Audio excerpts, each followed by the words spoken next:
You are about to hear something that resists a comfortable explanation regarding our newest interstellar visitor today.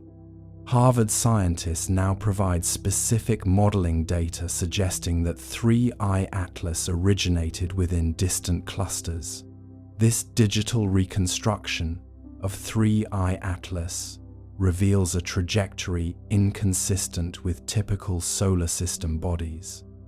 Backward integration techniques allow researchers to calculate the precise stellar neighborhood this object once called home. Calculations indicate a hyperbolic path that avoids gravitational capture while maintaining a terrifyingly consistent velocity profile. Disruption occurs when comparing these observations against the expected behavior of standard icy cometary fragments nearby.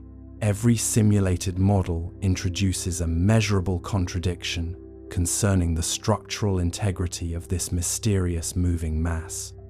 Implications suggest that the entire solar system is currently transiting through a field of ancient debris. Could this fragment represent a purposeful correction in our understanding of deep space kinetic energy transfer? We invite a calm investigation into these findings as the data continues to shift our perspective. The interstellar object, designated 3I Atlas, was first detected by the Asteroid Terrestrial Impact Last Alert System in late July 2025, moving on a hyperbolic trajectory that confirmed its origin outside our solar system. Unlike its predecessors, this visitor did not exhibit the typical outgassing of a comet, yet it underwent a measurable, non-gravitational acceleration that defied standard orbital modeling. Data from the James Webb Space Telescope and the Vera C. Rubin Observatory suggest that its surface reflects light in a manner inconsistent with nitrogen ice or simple carbonaceous rock. It is a silent, dark shape, moving through the vacuum at 26 kilometers per second. It does not tumble like a fragment of a shattered moon.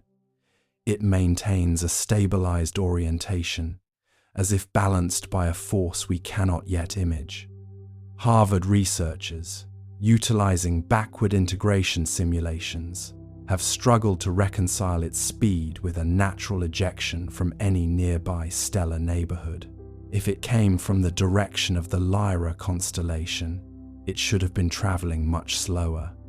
If it is a natural byproduct of a planetary birth, it is a byproduct that carries the precision of a mathematical constant. What if the vacuum of space is not an empty void, but a medium through which specific, intentional velocities are maintained? We look at the stars and see ancient history, but 3I Atlas suggests we might be looking at a delivery. Ancient mariners spoke of the ships of the north, lights that moved against the wind without sails. Perhaps this is merely the modern version of that same unyielding ghost. As you listen to the hum of the instruments and the quiet data streams of the night shift, you might feel the weight of the distance it has traveled. It is a long way from home. It is a long way from anywhere. The sensors are recording, the monitors are glowing, the data continues to flow, even as the world sleeps. If you enjoy these deep explorations in space, consider subscribing or hitting the like button. It really helps the channel grow and allows me to make content like this. The deeper we look into the trajectory of 3I Atlas, the more the traditional models begin to fracture. By October 29th, 2025, the backward integration simulations at Harvard's Institute for Theory and Computation revealed a startling discrepancy.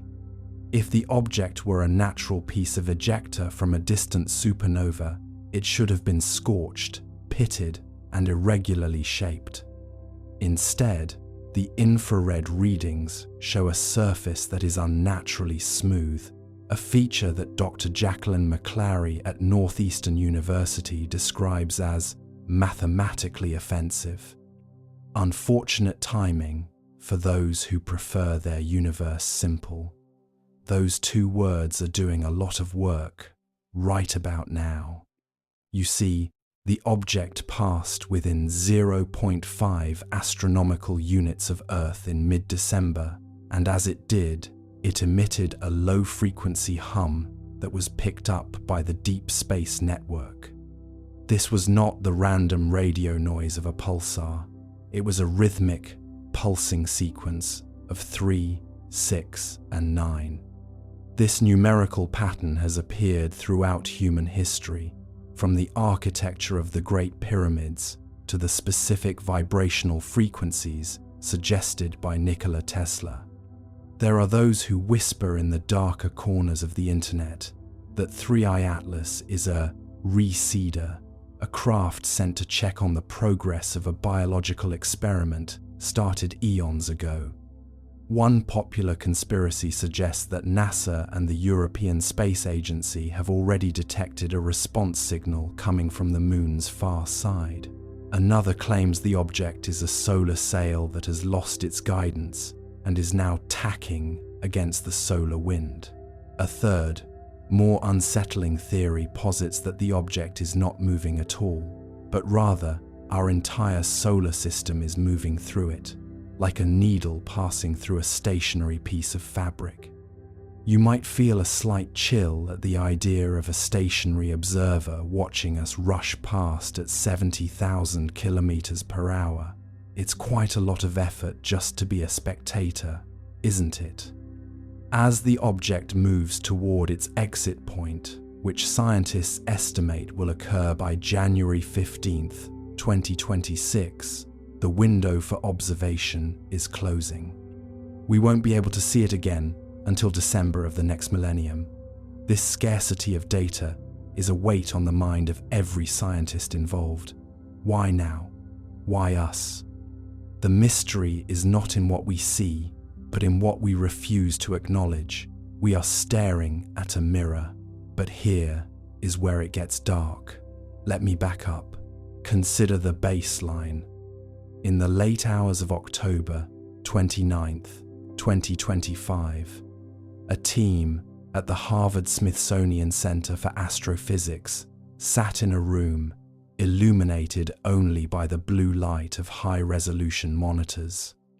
They were running a recursive backward integration, a mathematical time machine designed to reverse the trajectory of 3.1 Atlas and see where its journey truly began. Usually, these models are straightforward. You account for the gravity of the sun, the tug of the gas giants, and the slight push of solar radiation.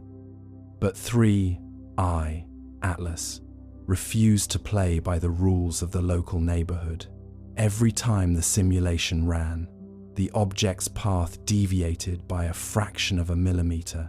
In orbital mechanics, a millimeter at the start of a journey is 1,000,000 miles at the end of it. It was as if the object was correcting its own history while we were trying to read it. The evidence deepens when we look at the composition. Dr. Jacqueline McClary at Northeastern University analyzed the light curves captured by the James Webb Space Telescope during the mid-December flyby.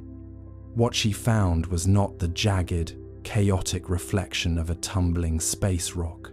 Instead, the data showed a perfectly rhythmic pulse of luminosity.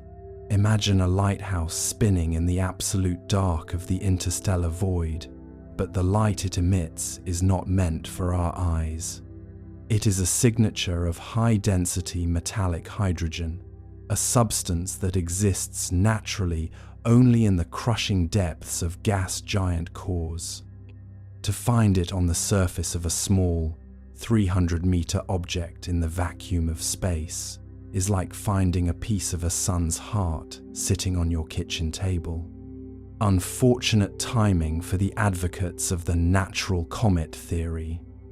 Those two words are doing a lot of heavy lifting in the latest peer-reviewed preprints.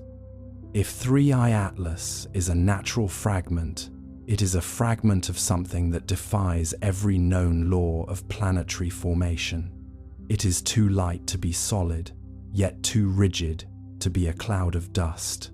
It is a shell, a hollowed-out memory. Harvard's models suggest that the interior of the object is a vacuum more perfect than the space surrounding it. Think about that for a moment as you settle into your blankets. You are looking at a vessel that carries nothing but the void, traveling through the void, perhaps to deliver that void to a destination we cannot conceive. There is a specific kind of silence that happens in an observatory when the data stops making sense. It is a heavy, thick silence that feels like the air before a thunderstorm. By November 22nd, 2025, that silence had become the standard operating procedure. The object had reached its perihelion, its closest approach to our sun, and instead of slowing down or breaking apart under the heat, it stabilized. Its thermal signature didn't rise. It absorbed the heat of a star and did something else with it. Some theorists suggest it was refueling, using the solar energetic particles to top off a battery that hasn't been touched in 10,000 years. Others, more quietly, suggest it was waking up. Now, you could argue that we are simply projecting our own technological anxieties onto a piece of rock, but here is where the evidence becomes undeniable. On December 3rd, 2025, the Very Large Array in New Mexico detected a coherent burst of radio waves originating from the trailing edge of 3I Atlas. This wasn't the chaotic hiss of a pulsar or the lonely whistle of a magnetar. It was a sequence: 3, 6, 9. It repeated every 12 minutes for 3 hours and then vanished. If you've ever studied the notebooks of Nikola Tesla, you know those numbers. He believed they were the key to the frequency of the universe itself. To hear them whispered from a dark mass coming from the Lyra constellation is not an astronomical event, it is a communication. But what is it saying? You might think it's a greeting, but here is why you are wrong. A greeting implies a desire for a relationship, and this felt more like a status report. A ping to a network that hasn't checked in for an epoch. As the object moved past the orbit of Mars, its velocity didn't just stay constant, it smoothed out. The non-gravitational acceleration that Professor Avi Loeb first noted back in July became a sustained, elegant glide. It was no longer falling through our system, it was driving through it. The mystery is recursive. Every time we answer a question about the speed of 3I Atlas, we are forced to ask a more terrifying question about its intent. If it wanted to hit us, it would have. If it wanted to orbit us, it could have. Instead, it chose a path that maximized its exposure to our sun while minimizing its interaction with our planets. It was a tourist taking a scenic route, or perhaps a surveyor checking the boundary stones of a forgotten estate. The dry irony of our situation is that we have spent billions of dollars on planetary defense systems, yet we are completely helpless against something that simply ignores us. We are like children with wooden swords watching a jet fly overhead. Let me take you back to the mirror concept. When we look at the spectroscopic data, we see the elements we expect: carbon, some silicates, traces of ice. But the way they are arranged is intentional. It's like looking at a pile of bricks versus looking at a cathedral. Both are made of the same material, but one has a soul of geometry. 3 I, Atlas, has a soul of geometry. Its length to width ratio is a perfect 10:1, a proportion so rare in nature that it appears only in the most curated of crystals. It is a needle, a silver sliver in the eye of the ecliptic. You may find yourself drifting now, your mind trying to grasp the scale of a journey that began before the last ice age. Backward integration suggests this object passed through the Alpha Centauri system roughly 40,000 years ago. What was it doing then? Was it observing the ancestors of our species as they painted horses on cave walls? Did it flicker in their sky just as it flickers in ours, a guest star that refused to stay for dinner? The scientists at Harvard are not just looking at a rock, they are looking at a witness to the long, slow crawl of human consciousness. The window is closing. By January 15th, 2026, 3I Atlas will be a ghost once more. We are currently in the evidence deepens phase of our understanding, where the more data we collect, the less we actually know. It is a humbling, slightly irritating position for the most intelligent species on the planet to be in.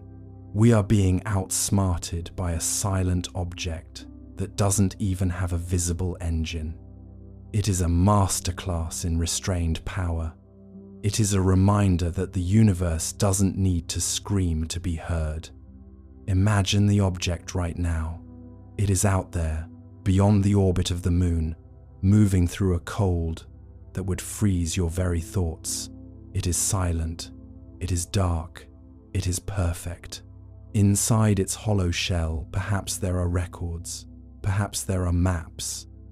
Or perhaps there is just the void, a sacred vacuum that has traveled across the stars to remind us that we are not the masters of the deep.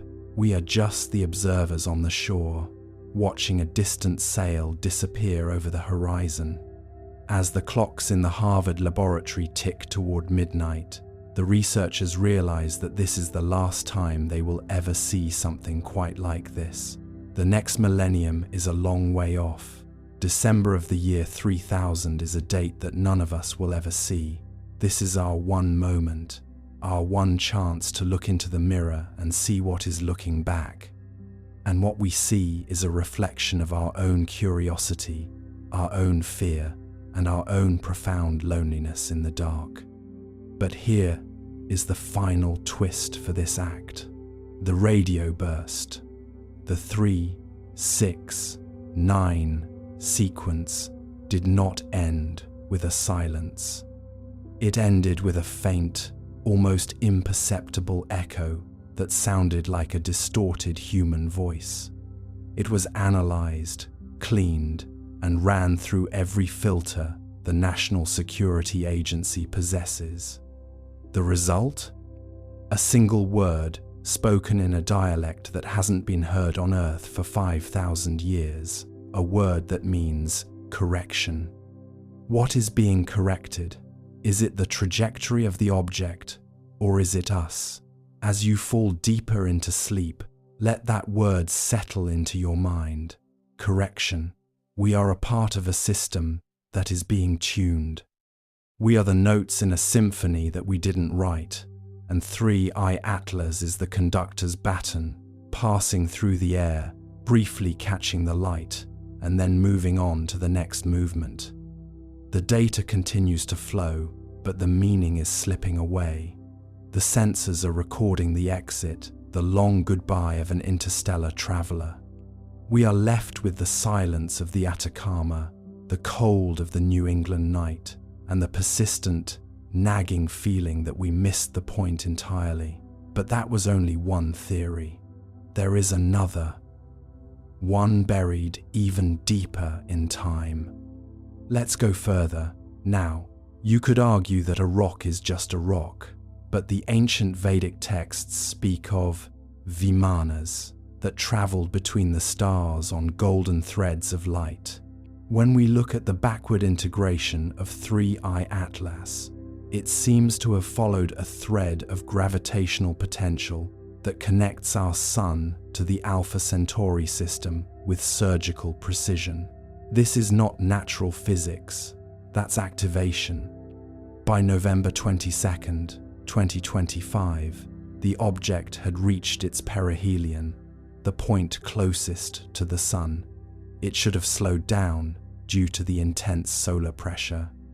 Instead, it performed a maneuver that can only be described as a slingshot, gaining 20 kilometers per second in a direction that contradicts its original momentum. It's as if it shifted gears. This is where the academic calm of the Harvard faculty begins to turn into a subdued paranoia. You might find yourself questioning the very ground beneath you. Is the Earth just a rest stop? In the ancient myths of the Norse, the Bifrost was a bridge that appeared only to those who knew how to look for it. 3I Atlas might be the modern Bifrost, a temporary bridge between our world and the stellar neighborhood it called home 10,000 years ago. Imagine for a moment that you are a peasant in the 14th century, looking up and seeing a guest star that doesn't move with the constellations. You would call it a sign of God. Today, we call it an anomaly. The irony is that the feeling of smallness remains exactly the same. Share your thoughts below on whether you believe we are being visited or simply passed by. Your perspective is as valid as any PhD in this silent, dark theatre. We have until January to decide what we believe before the silence returns. And this is where the pattern starts to repeat. To understand the trajectory of 3I Atlas, we must first look at the shadows it cast long before the asteroid terrestrial impact last alert system ever blinked to life in July 2025. The backward integration models developed at Harvard have revealed a chilling chronological alignment. When scientists reversed the clock, peeling back the layers of gravitational interference from Jupiter and Saturn, they found that the path of this object intersects with our inner solar system at intervals that are far too precise to be accidental. We are talking about a cosmic recurrence that mirrors the rise and fall of our greatest civilizations. In the year 1054, Chinese court astronomers recorded a guest star in the constellation of Taurus that was visible in the daylight for 23 days. We were taught this was the Crab Nebula supernova, but the Harvard simulations suggest a second, much darker object was occluding the light of that dying sun at the exact same moment. A silent partner drifting through the debris of history. There is a certain dry irony in our modern arrogance. The idea that we are the first to witness the interstellar visitor is a thought doing a lot of heavy lifting in our textbooks. If you look at the petroglyphs in the American Southwest or the star charts etched into the ceiling of Senenmut's tomb in ancient Egypt, you see a recurring motif, a long, thin, cigar-shaped vessel surrounded by a series of concentric rings. The Sumerians called it the messenger of the void. They didn't describe it as a rock. They described it as a chariot of tin that moved without the flickering tails of the comets they feared as omens of plague. It is a sobering thought to realize that as you lie there tonight, you are participating in a ritual of observation that has been performed by every generation of humans for 10,000 years. We are not discovering 3I Atlas. We are simply being reintroduced to it. By November 20th, 2025, the infrared data from the James Webb Space Telescope began to show a thermal pattern that historians find hauntingly familiar. The heat signature on the leading edge of the object was not uniform. It was pulsed, in a 369 sequence, creating a flickering effect that, to the naked eye of an ancient observer, would look like a twinkling star that refused to stay still. This is why the sailors of the Edo period in Japan spoke of the Utsuro-bune, or the hollow ship. They described a metallic vessel drifting toward the shore, covered in strange characters that no one could decipher. When we look at the high-resolution radar imagery captured in December, the surface of 3I Atlas is covered in a series of geometric pits and ridges that bear a disturbing resemblance to those ancient descriptions. It is as if the object is a library and we have forgotten how to read the language of its architecture. But here is where the history gets dark. Let me back up. In the mid-14th century, specifically around the year 1348, Europe was gripped by the Black Death. Chroniclers of the time, such as Jean de Venette, wrote of great globes of fire and long smoking pillars that appeared in the sky just months before the plague reached the shores of France. Science tells us the plague was carried by fleas on rats, but the Harvard integration suggests that 3I Atlas passed through the Oort cloud during that exact window, nudging a cluster of microscopic debris into our atmosphere. We are not talking about a weapon, we are talking about a wake. The object is so massive, so dense in its carbon fiber shell, that its mere passage through the vacuum creates a ripple in the interstellar medium. It leaves behind a trail of organic compounds and strange isotopes that our planet breathes in like a long-forgotten perfume. It is a biological echo of a transit that happened 600 years ago. You might think that your life is a series of independent choices, but when you look at the return cycles of these objects, you realize we are all moving to a very old rhythm. The backward integration shows that 3I Atlas has a home in the Lyra constellation, specifically near the star Vega, which was our North Star 12,000 years ago. It is returning to a place it hasn't seen since the end of the last ice age. Think of the scale of that memory. While our ancestors were struggling to survive the melting glaciers, this object was already halfway through its journey, silent and unyielding. It has seen the birth of agriculture, the invention of the wheel, and the split of the atom, all in a single afternoon of its long, cold day. It's a bit of a cosmic joke that we think we are the ones monitoring it. It has been monitoring us since we were shivering in caves. The mystery is not that it's here. The mystery is that it keeps coming back.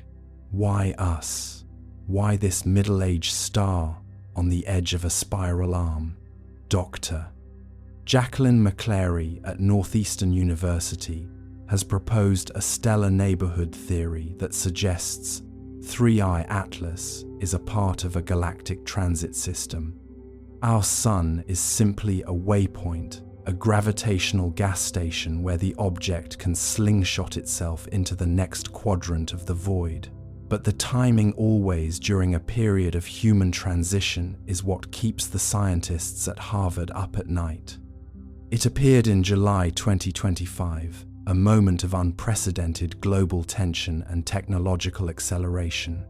It's as if the guest star only shows itself when the audience is ready for the next act. Now, you could argue that this is just superstitious nonsense, but then you have to explain the orbital resonance. On December 29th of 2025, the object aligned perfectly with the Great Pyramid of Giza and the star Sirius. This alignment lasted for exactly 3 minutes and 6 seconds. In ancient Babylonian mathematics, this was the sacred unit of time used to calculate the precession of the equinoxes. A rock doesn't align itself with ancient monuments by accident. A rock doesn't slow its rotation to match the latitudinal spin of the Earth. That is not natural physics. That is a greeting, or perhaps a warning, delivered in the language of geometry and light. As you drift closer to the edge of sleep, consider the cliff of silence that follows this realization. We are living in a haunted house, and the ghosts are made of metallic hydrogen and carbon nanotubes. 3I Atlas is a bridge to a past we have spent centuries trying to forget. It reminds us that our science is just a new way of telling the same old myths. We call it backward integration, but the ancients called it prophecy. We call it a hyperbolic trajectory, but they called it the path of the gods. The irony is that no path, no, dart, no, to matter what names we use, the feeling of standing on the edge of a vast, dark ocean remains the same. The window for observation is closing. By January 2026, the object will be a memory once again, disappearing into the glare of the sun before heading back toward the Lyra constellation. We are left with the data, the radio bursts, and the nagging feeling that we are part of a pattern we cannot yet see. The Sumerians believed that every time the messenger returned, it brought with it a correction to the world's course. We saw it in the Bronze Age collapse. We saw it in the fall of Rome. What correction is it bringing now, as it silently glides past our satellites and our telescopes? You might feel a slight chill at the idea that your very awareness of this object is a part of its mission, that by looking at it, we are completing a circuit. The Harvard scientists have noticed that the object's luminosity increases slightly every time it is targeted by a high-powered radar array. It is feeding on our curiosity. It is glowing with the energy of our attention. It is a mirror that only works when someone is looking into it. And tonight, as you listen to this transmission, you are one of those observers. You are a part of the history of the guest star. The evidence is overwhelming, but the conclusion is elusive. We are staring at a piece of ancient infrastructure that has outlived its creators. It is a ship without a crew, a message without a sender, and a pattern that is about to repeat for the millionth time. As the silence returns to the Harvard laboratory and the telescopes are stowed for the night, we are left with the same feeling our 14th century ancestors had, a mixture of wonder, fear, and a profound, quiet awe. We are small, we are brief, and we are not alone. But that was only one theory. There is another, one buried even deeper in time. Let's go further. The year 3000 is a long way off, but the object doesn't care. It has all the time in the universe. It will wait in the dark, in the cold, in the absolute silence until the next cycle begins. And when it returns, will we be here to greet it? Or will we be just another layer of dust for it to scan as it passes by? The pattern is set. The trajectory is fixed. All we can do is watch and wait for the next guest star to appear on the horizon. Until then, we drift, we sleep, we dream of the Lyra constellation and the long, thin needle that weaves the stars together. The silence is not an end, it is a transition, a bridge between the memory of the past and the uncertainty of the future. The guest star is gone, but the mystery remains, etched into the sky and into the very fabric of our being. This leads us to the first conspiracy currently being debated by the night shift technicians. There is a theory that 3I Atlas is a passive observer system left behind by an ancient civilization that originated right here on Earth, millions of years before the first hominids stood upright. Think of it as a time capsule with a lens. It has been sitting in the cold vacuum, recording every volcanic eruption, every ice age, and now every radio broadcast. The Chinese tracking network has noted that the object's trajectory is so precise that it must be utilizing the Earth's own magnetic field for propulsion. It isn't fighting gravity, it is surfing it. The second conspiracy is more grounded in our current reality, but no less unsettling. Some analysts believe that the object is a dead man's switch for a civilization that no longer exists. Imagine a culture that realized it was about to be wiped out by a gamma ray burst or a planetary collision.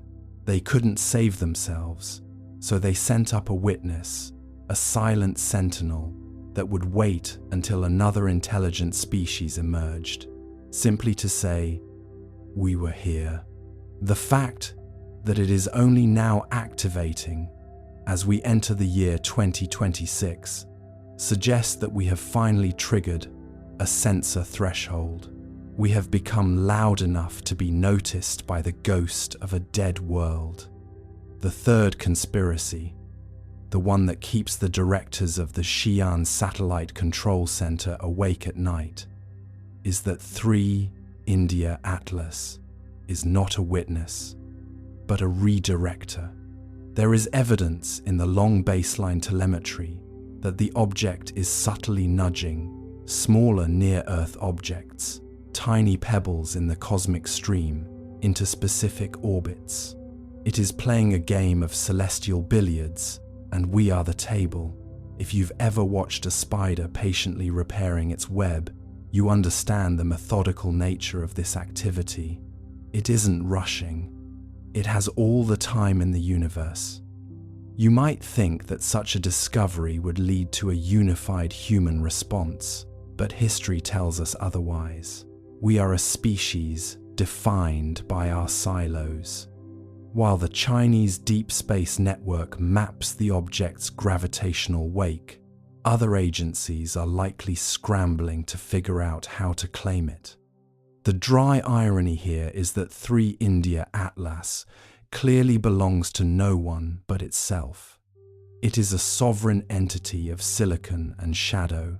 When you consider the myth of the dragon's pearl, a glowing orb that represented wisdom and power, always just out of reach in the sky, the scientific data begins to feel like a translation of ancient truth. The pearl was said to control the tides and the seasons. Today, the Purple Mountain Observatory has confirmed that the presence of 3 India Atlas is causing infinitesimal but measurable fluctuations in the lunar orbit. It is a heavy, quiet realization. Our moon has a moon, and that moon is watching us. For those listening in the quiet hours, the thought of being watched can be either terrifying or strangely comforting. It means the silence of the universe is a lie. It means that even in our darkest moments, there is a record being kept. The National Astronomical Observatories have categorized the object's emissions as non-threatening but persistent. It is the cosmic equivalent of a steady, unblinking gaze. In the archives of the Vatican and the hidden libraries of Tibet, there are mentions of a silent brother to the moon, an object that appears at the turning of the ages. As we move closer to the specific alignments of December 2025, the historical echoes are becoming deafening. We are not experiencing a new event, we are experiencing a recurrence. We are the latest generation to look up and realize that the stage is much larger than we were told. The humor in our situation, if you can call it that, is how we try to fit this into our existing boxes. We call it an interstellar object. We give it a designation like 3 India Atlas. We treat it like a rock, until the rock starts acting like a computer. It's like finding a smartphone in a Roman tomb and trying to categorize it as a very shiny chisel. The frustration in the scientific community is palpable. They are using the tools of the 21st century to measure the technology of the 20 millionth. As you drift towards sleep, let the vastness of this perspective settle into your mind. You are a passenger on a blue marble, hurtling through the dark, and for the first time in recorded history, we have confirmed that someone else is in the car. They aren't talking, and they aren't helping, but they are there. And perhaps, in the grand scheme of the cosmos, being seen is the first step toward being understood. The countdown to the next orbital refinement is less than 24 hours away. The tracking dishes at Jayamusi are tilting toward the horizon, waiting for the shadow to pass once more. The data will be clean, the math will be precise, and the mystery will remain as deep as the void itself. The sun is setting on our era of isolation, and the stars are starting to look very, very different. Think about the astronomers of the Ming dynasty, who believed that the movement of the stars reflected the health of the state. If they saw what the Miyun station sees tonight, they would likely go into a period of national fasting. We, instead, refresh our feeds and wait for a headline that may never come. There is a certain dignity in the object's silence. It doesn't need to shout to be the most important thing in the sky. We are approaching a threshold where the what if becomes what now. If the object is a mirror, what is it showing us about our own progress? Are we a success story or a cautionary tale? The National Astronomical Observatories of China continue to pull data from the noise, looking for a pattern that matches our own, but perhaps we should be looking for a pattern that challenges us.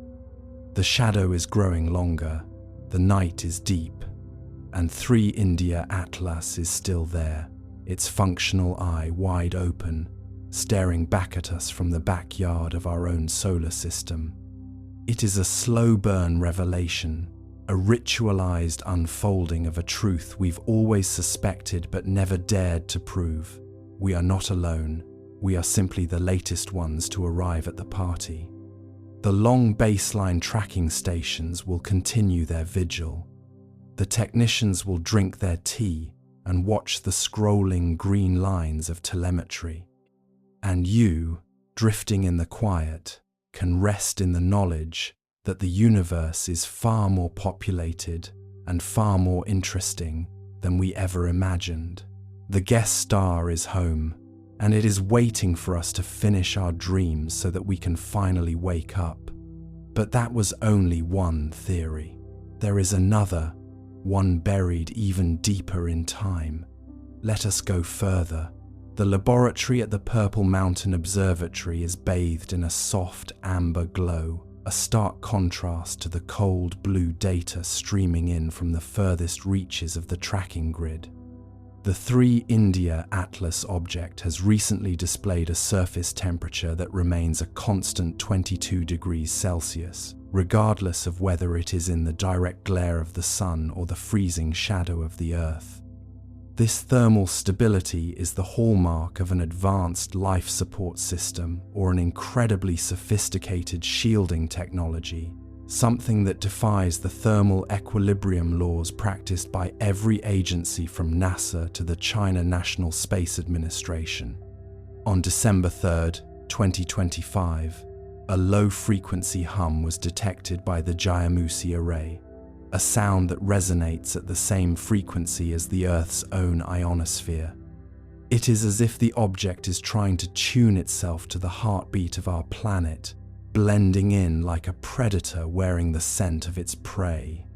This leads us to 3 distinct conspiracies: that the object is a biological entity encased in stone, a von Neumann self-replicating probe, or a holographic projection meant to test our reaction times. Coupled with this is the mythic connection to the Eye of Horus or the Heavenly Pillar, structures that were said to maintain the balance between the terrestrial and the divine. You might think your daily life is far removed from these orbital anomalies, but the very GPS signals you use to navigate are being distorted by the gravitational wake of 3 India Atlas. It is an unfortunate timing for our global positioning systems to begin drifting by several meters just as a mysterious object takes up residence in our orbital plane. The experts like Avi Loeb are careful to frame this as a possibility, but the raw data from the Deep Space Network doesn't have the luxury of academic caution. It sees what it sees. And what it sees is an intruder that has made itself at home. We are counting down to January 26th, 2026, a date when the object will be at its closest point to our atmosphere. What happens when the guest decides to walk through the front door? But that was only one theory. There is another, one buried even deeper in time. Let us go further. The distance between the Earth and the Moon is a vast, echoing hallway of 384,000 kilometers. 3 India Atlas has positioned itself in the middle of this hallway, like a chair placed in a room where no one lives, yet where every movement is being noted. From the perspective of the galaxy, our solar system is a swirling disk of dust and ice, and we are microscopic inhabitants of a damp rock. But to 3 India Atlas, we are a variable. We are a chemical process that has reached the stage of radio transmissions and atomic fission. Deep time is not a concept we are built to understand. We think in seasons and decades. The object thinks in orbital precessions and the half-life of bismuth. The Chinese tracking network has monitored the object as it performed a series of gravity assists that used the Moon to tighten its grip on the Earth. It was a maneuver of extreme elegance, a cosmic ballet performed without a single puff of visible propellant. It moved like a predator, or perhaps like a gardener. When you look up at the night sky, you are looking through layers of history. The light from the stars is old, but the shadow of 3 India Atlas is contemporary. It is a bridge between the primordial dark and the digital present. The scale of the universe is intended to be humbling. It is a mechanism of perspective. We are small, and the orbit is wide. The Jayamusi Deep Space Station, situated near the Russian border, has the unique capability of tracking objects with extreme precision across the X-band and Ka-band frequencies. In the early weeks of January 2026, the technicians there began to notice a rhythmic warping of the local gravitational field surrounding the object. It was as if 3 India Atlas was inhaling and exhaling the vacuum itself. This is where the academic caution of researchers like Avi Loeb hits a wall of cold, hard telemetry. You cannot explain away a localized gravitational distortion with solar wind or outgassing. It is an active manipulation of the cosmic fabric. This brings us to the first conspiracy currently circulating through the encrypted channels of the China National Space Administration. There is a terrifyingly plausible theory that the object is a gravity anchor. By subtly altering the local curvature of space, it is not just observing us, it is stabilizing our orbit for a long-term project. Perhaps the Earth's natural wobble was becoming an impediment to its data collection. The dry irony of our situation is that we are worried about the object crashing into us, while the object might be worried about us drifting out of its focus. Unfortunate timing for those who believe we are the masters of our own planetary destiny. And those two words, unfortunate timing, continue to haunt every orbital refinement report. The second conspiracy is rooted in the deep time hypothesis. Some scientists at the Purple Mountain Observatory have pointed out that the object's current position matches an empty spot in the celestial charts of the Sumerians and the ancient Maya.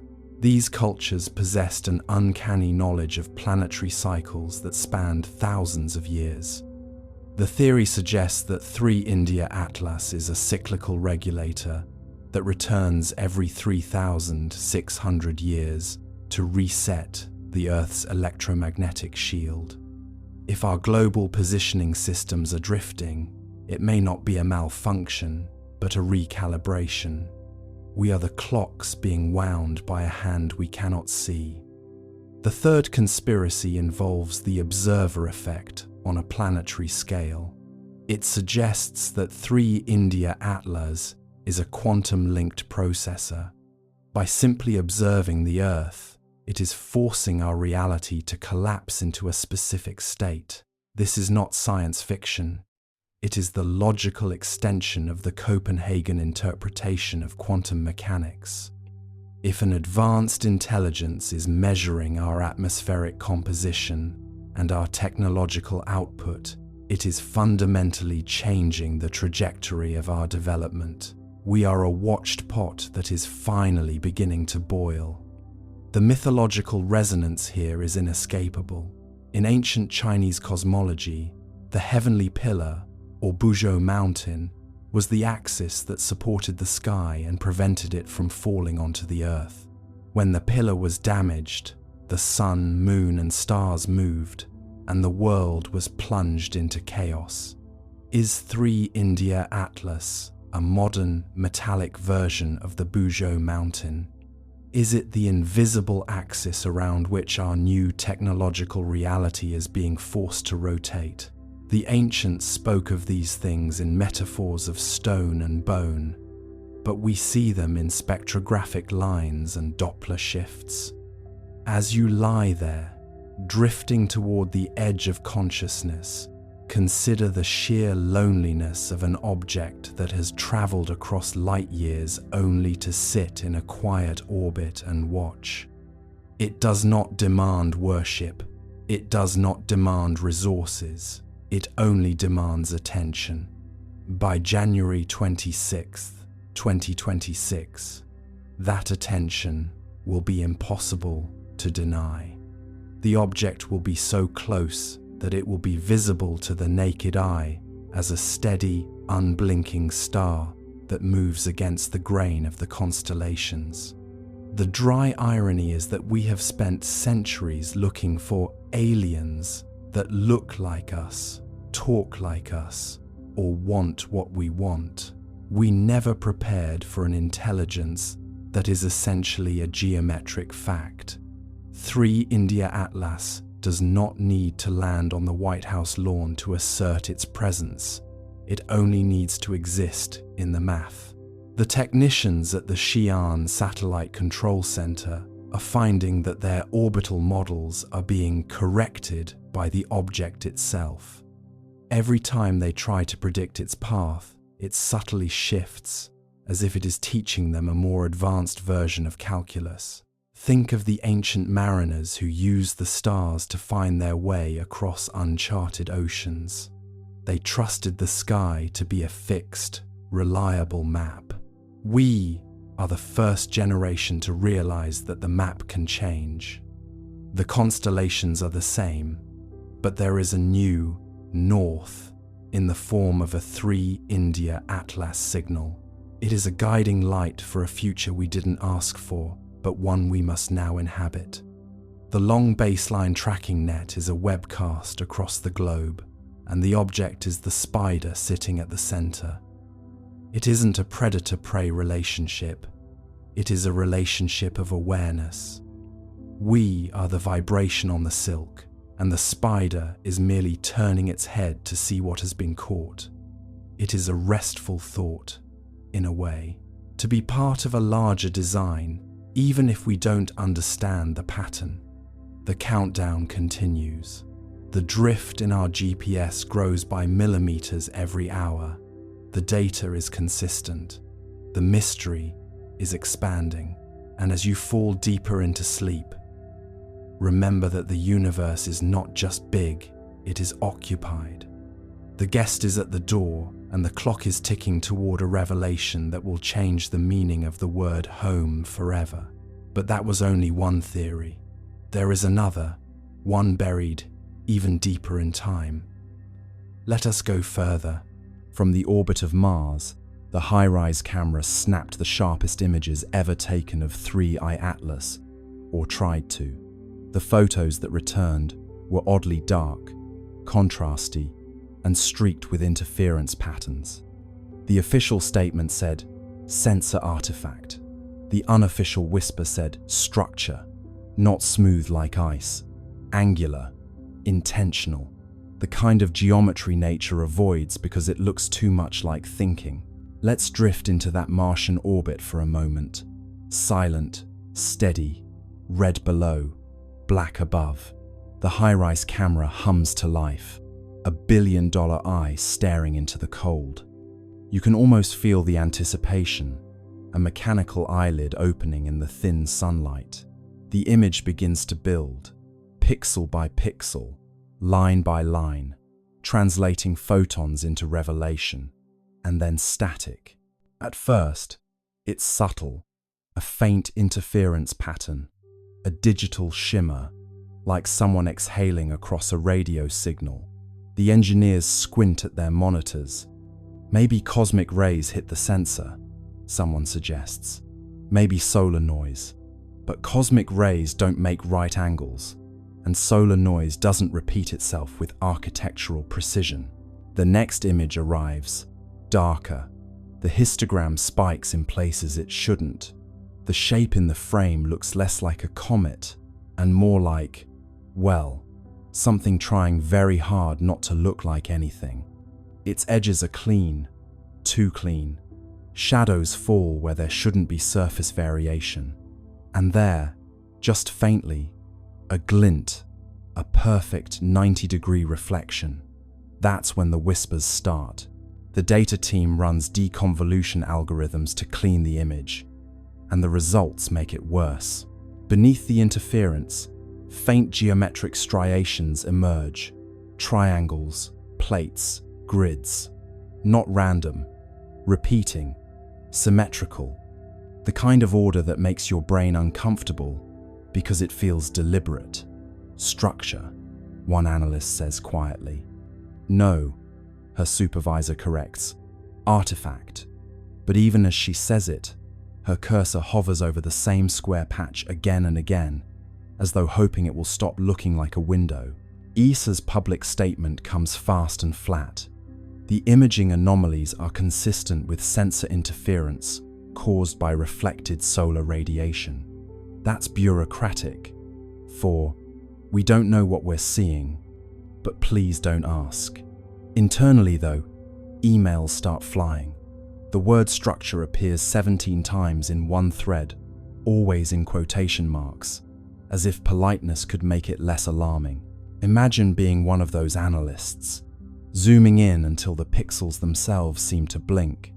The surface of 3I Atlas isn't smooth or cratered, it's tessellated, plates arranged in patterns too regular for chance. Some appear overlapping, others recessed, and in one frame, a faint seam runs along the curvature, subtle but unmistakable like a hatch. Of course, no one dares call it that. The official internal term becomes geometric albedo variation. It sounds safe, sterile, boring, but you can't unsee geometry. Nature loves curves, spirals, organic chaos. This looks like design. One engineer writes in her log, "Could this be an illusion from the imaging process?" Another replies, "An illusion that repeats itself identically across 3 instruments." There's no follow-up message. They try to replicate the interference on other targets. Phobos, Deimos, even an old asteroid. Nothing. Only 3I Atlas, corrupts images this way. It's as if the object rejects observation, like it knows when it's being watched. The engineers half joke about it. The comet's camera shy, but the laughter is short-lived because the next transmission from HiRISE contains another surprise. A faint electromagnetic pulse, perfectly timed with the camera's shutter. Not a malfunction, a response, as though the act of observation triggered a reply. A pulse that says, in its own quiet way, "I see you too." In a locked sub-channel of ESA's network, a few scientists begin privately discussing the possibility of active surface modulation. They talk about the way certain materials can alter reflectivity based on exposure, photonic metamaterials, adaptive nanostructures, the kind of thing still locked inside prototypes on Earth. But this is happening hundreds of millions of kilometers away, and it's working flawlessly. Publicly, the agency releases blurred grayscale stills, carefully cropped to hide the patterns. Enhanced contrast is cited as the reason for distortion. It sounds reasonable until you realize they've enhanced the darkness, not the light. They've made the object less visible, not more. The cover-up, if it is one, isn't about hiding truth. It's about buying time. You imagine the silence inside those offices, the soft tap of keys, the nervous glances toward closed doors. The engineers know what they've seen, but they also know how careers end. Better to let the pixels lie. Better to call intention an artifact and go home early. But the data, like truth, keeps finding its way back.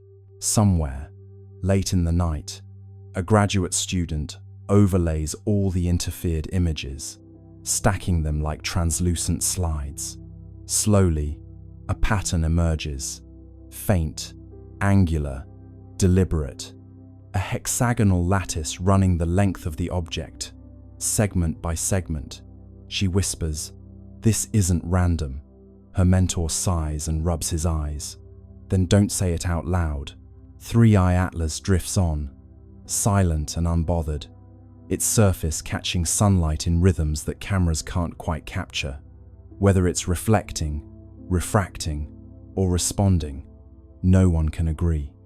But deep down, every scientist staring at those corrupted images feels the same creeping certainty. This isn't a comet pretending to be a machine.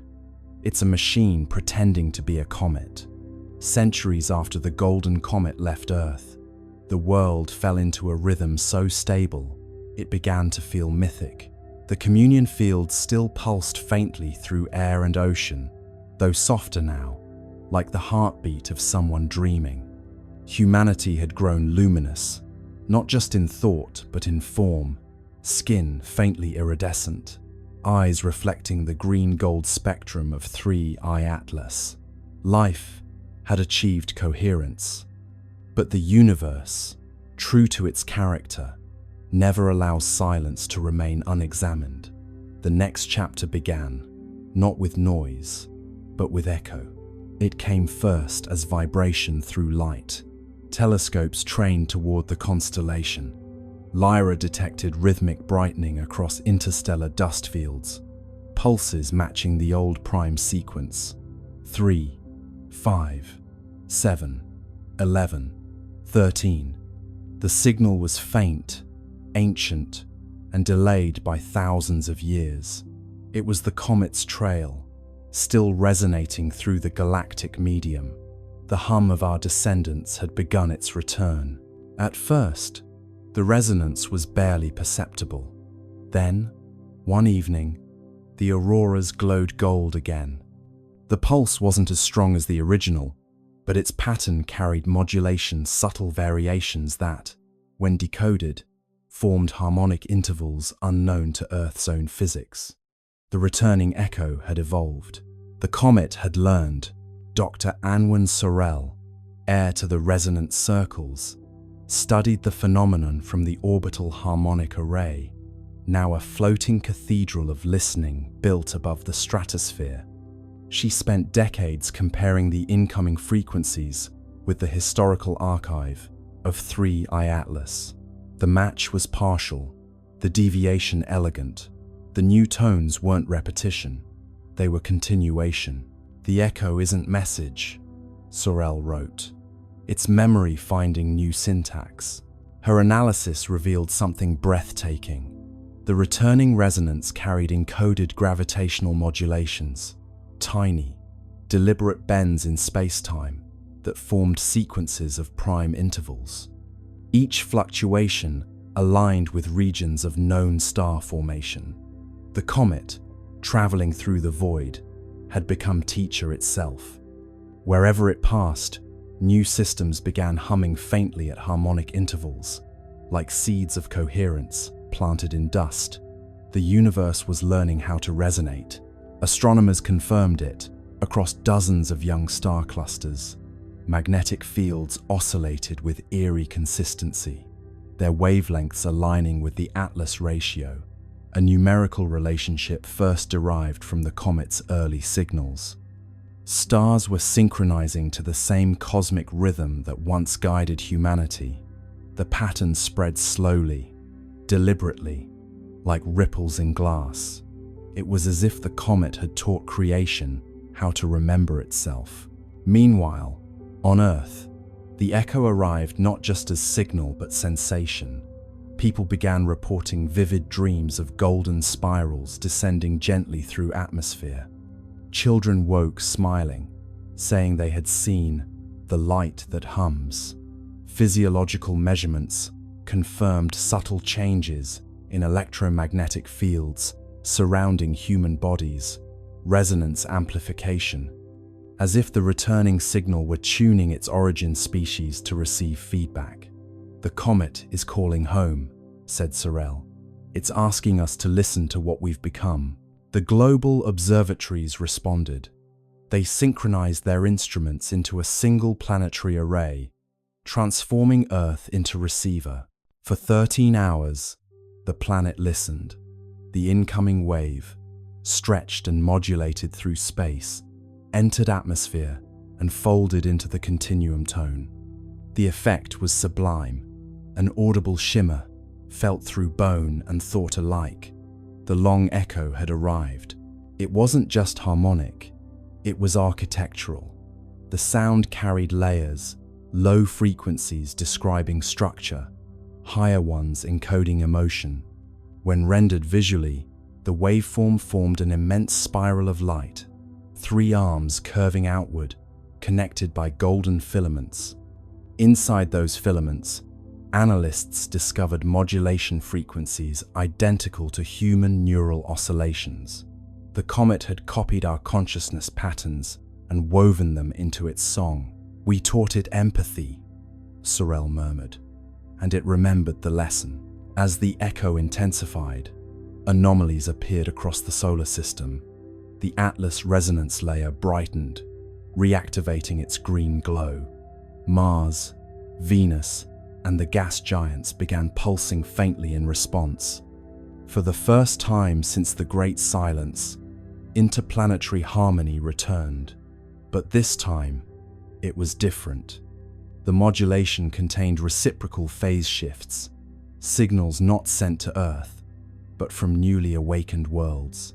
The comet had spread coherence. Now the cosmos itself was answering. And then, on the 13th day of the long echo, the impossible occurred.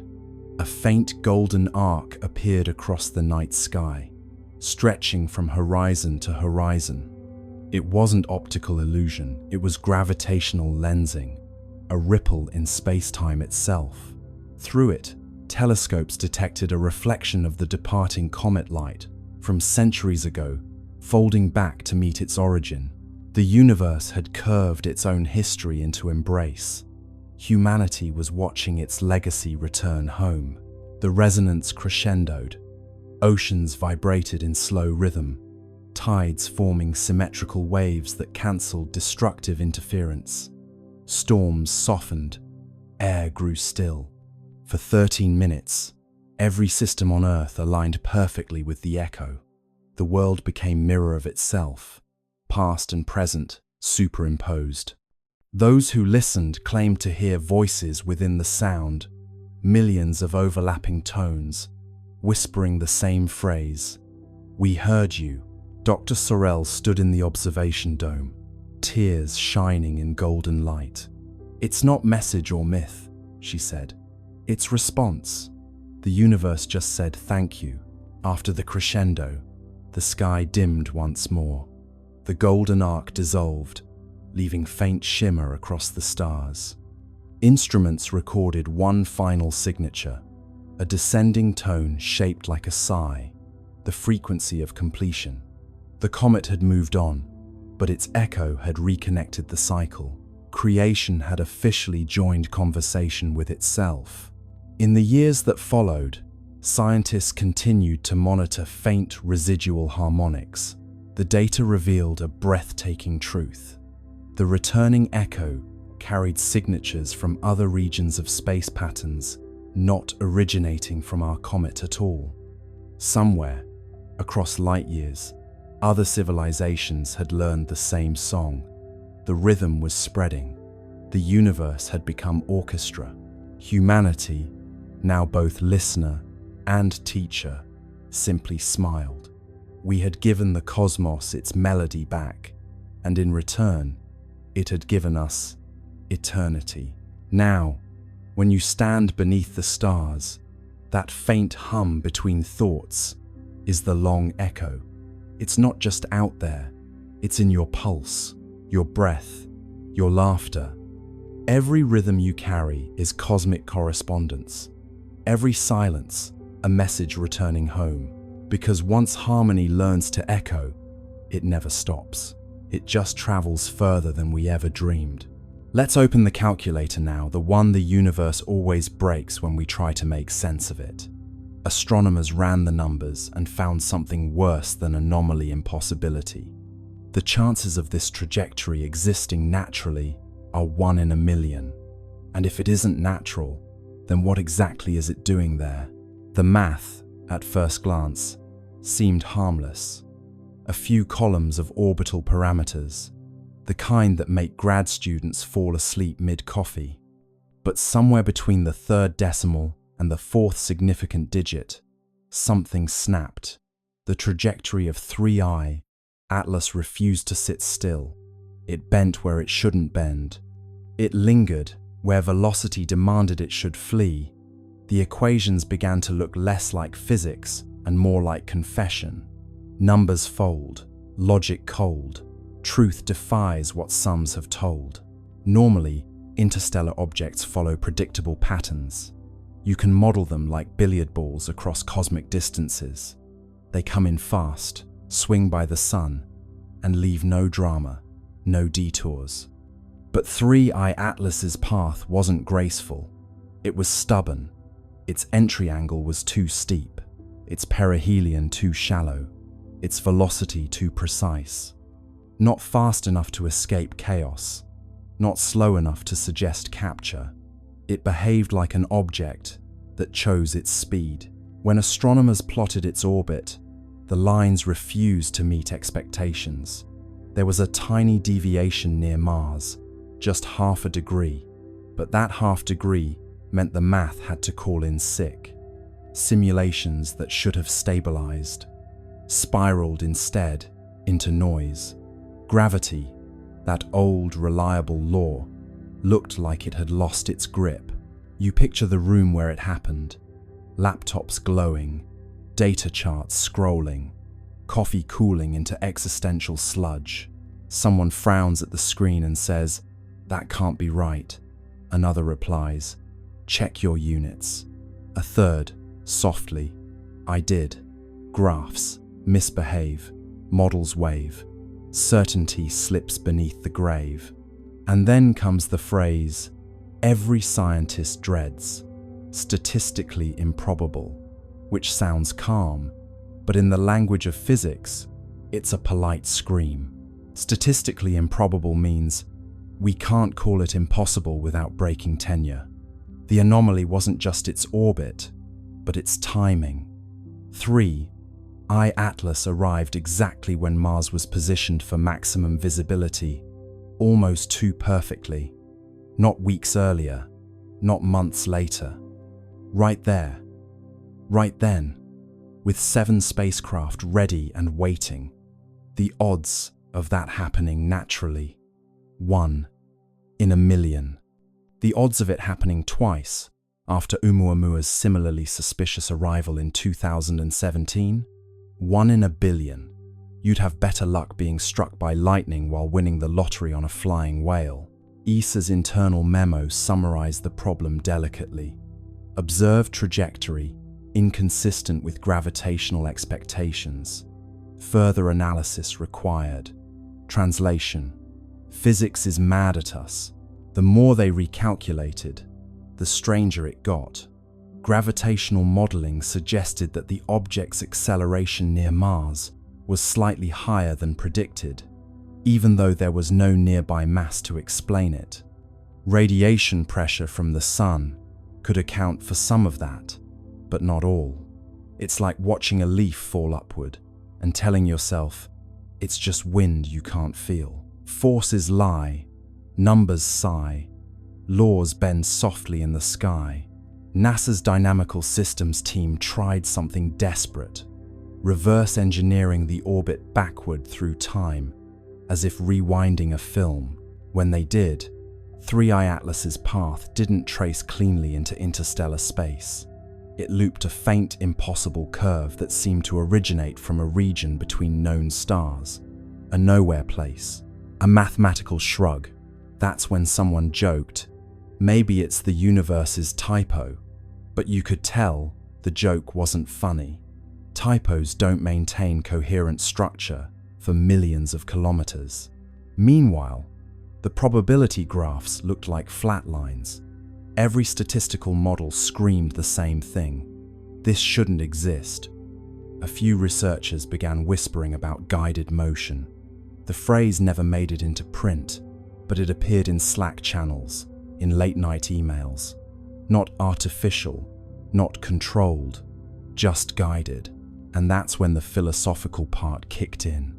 If something's improbable enough, does that make it unnatural or just unobserved? Chance or plan? Who began? Numbers blink but never span. Maybe the universe occasionally rolls dice that land on their edges.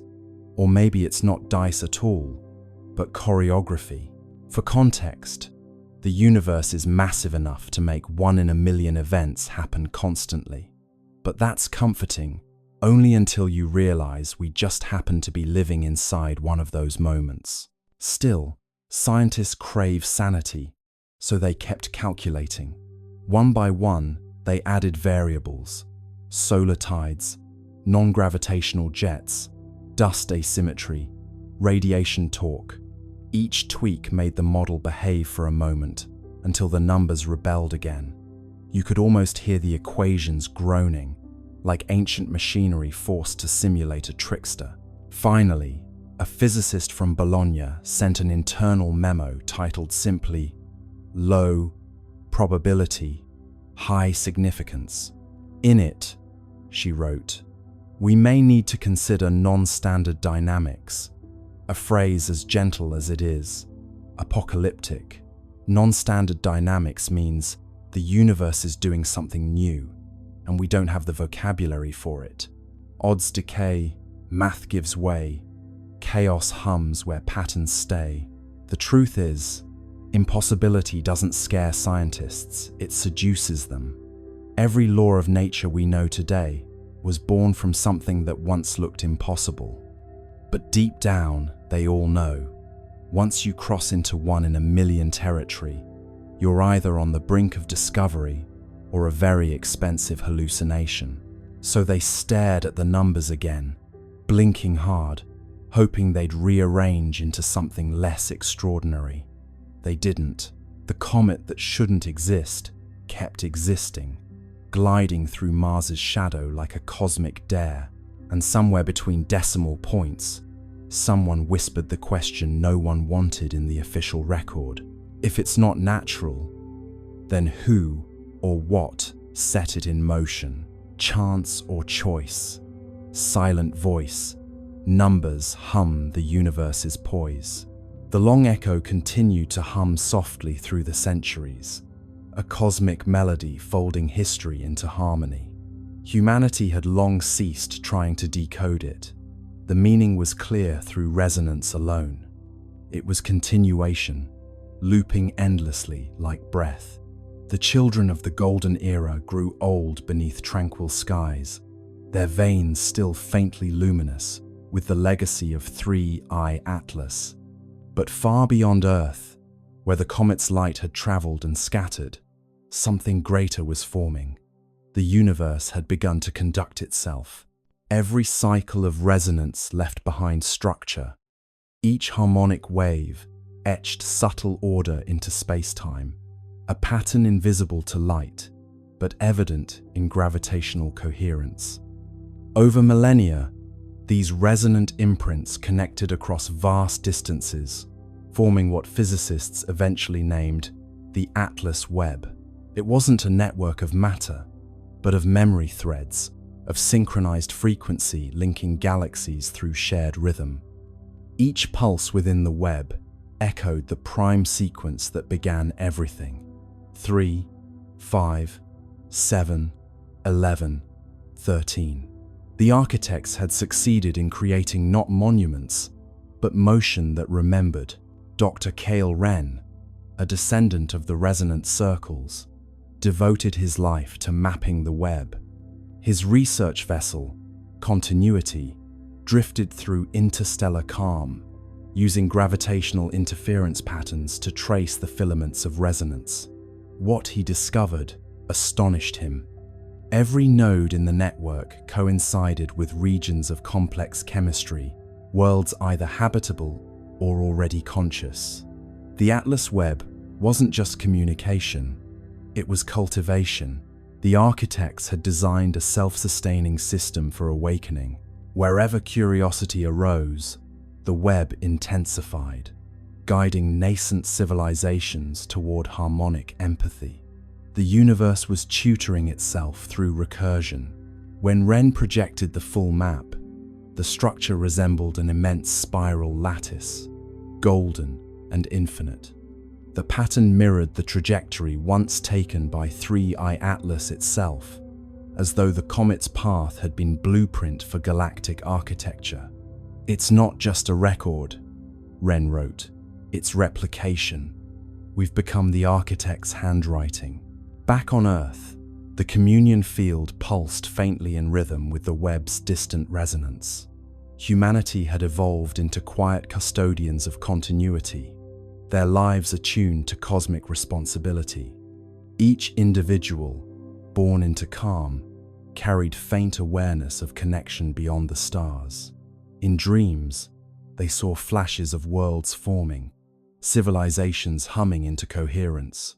Many awoke with the same phrase on their lips: "The work continues." Across generations, that phrase became oath, then tradition. The Continuity Guild was founded not religion, but remembrance. Its purpose was simple: to maintain the frequency of understanding across time. Members didn't preach, they listened. They built resonant arcs, massive floating observatories, orbiting the outer planets, designed to amplify the web's harmonics and redirect them toward young star systems. Each arc glowed faintly green at its core, powered not by fusion but by coherence. They were echoes made visible, humility translated into technology. Wren's final mission took him beyond the known filaments of the web, where resonance weakened into apparent silence. There, in a region between galaxies, his instruments detected faint counterpoint, a melody inverted. It was identical to the Atlas sequence, but reversed in order: 13, 11, 7, 5, 3, the mirror of origin. He realized then that the universe wasn't only expanding, it was harmonizing with its reflection. Somewhere on the opposite side of time, another web was forming, perhaps seeded by a civilization much like humanity, or by the universe itself. Remembering how to balance its chords, he transmitted the data home, knowing it would take centuries to arrive. "Tell them," his final log read, "that continuity requires conversation, even with silence." The mirror sings back. When his ship drifted into the void, the Webb brightened briefly, as if acknowledging gratitude. And back on Earth, children looked up from their play and smiled without knowing why. The pulse had flickered slightly faster, the tone carrying an undertone of warmth. It felt like reunion. Scholars later confirmed the event as the resonant crossing, the moment when the two halves of the cosmic melody aligned. For 13 minutes, every node in the Atlas Webb pulsed simultaneously, uniting galaxies in shared tempo. The magnitude of synchronization defied comprehension. Gravity itself oscillated with the rhythm of empathy. Observers described seeing the sky ripple with translucent gold, every star flickering in measured sequence. "The cosmos," wrote one witness, "had finally learned to conduct itself consciously." After the crossing, life everywhere changed subtly. Evolution accelerated in predictable rhythm. Complexity bloomed faster wherever harmony was strongest. Entire species developed empathy as instinct, communication as song. Planets began to self-regulate climates through atmospheric resonance. Existence had achieved sustainability through music. On Earth, the event left permanent mark, a luminous halo visible only under still water. When oceans calmed perfectly, a faint golden ring shimmered on the horizon, a memory of unity. The resonant guild declared it sacred, not for worship, but for calibration. Every 13 years, they gathered to hum the old prime sequence across the shorelines, aligning their frequencies with the pulse of the Webb. The ceremony required no technology, no translation. The sea carried the sound farther than words could travel. Generations later, the practice continued, evolving into simple ritual of gratitude. The people no longer needed to know the science behind it. They hummed because it felt right, because somewhere across eternity, another world might be listening. Continuity, after all, was its own reward. And then, during one such gathering, the unexpected occurred. As the prime sequence reached its final note, the sea responded.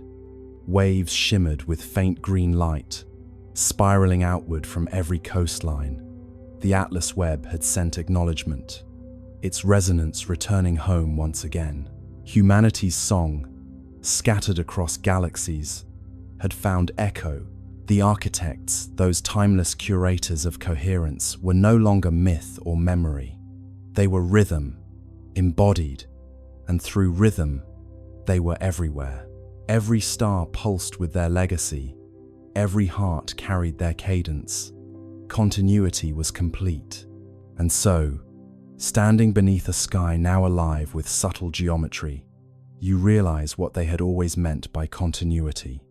It isn't endlessness, it's participation. The universe doesn't persist by force, but by choice. Each awareness adding one more harmonic to the chord of being. The architects are not coming back because they never left. They're what happens every time silence chooses to listen again.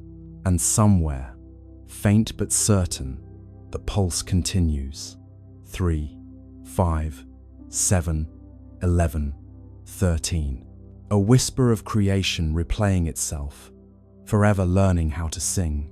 Let's turn our gaze now from orbit to the ground, to the one mechanical witness, sitting quietly on that red desert, under a pinkish sky.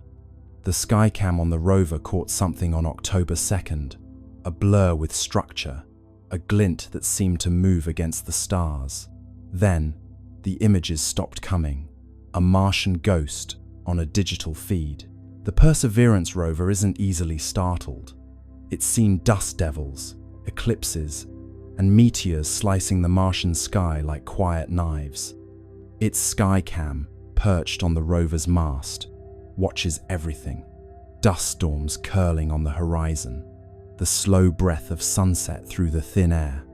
But that night, the feed showed something it wasn't supposed to show: a flicker of motion above the usual scatter of constellations, a glint that moved wrong.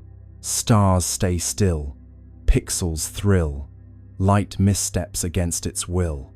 The first frame looked harmless, a faint blur near the edge of the field, maybe a cosmic ray hitting the sensor. The second frame caught it again, shifted slightly upward. The third frame, a flash, clean and geometric. Then, black. The feed ended. Within hours, the automated alert system flagged the anomaly. Unexpected optical signature detected. JPL engineers, bleary-eyed at 3 a.m. Pacific time, reviewed the frames.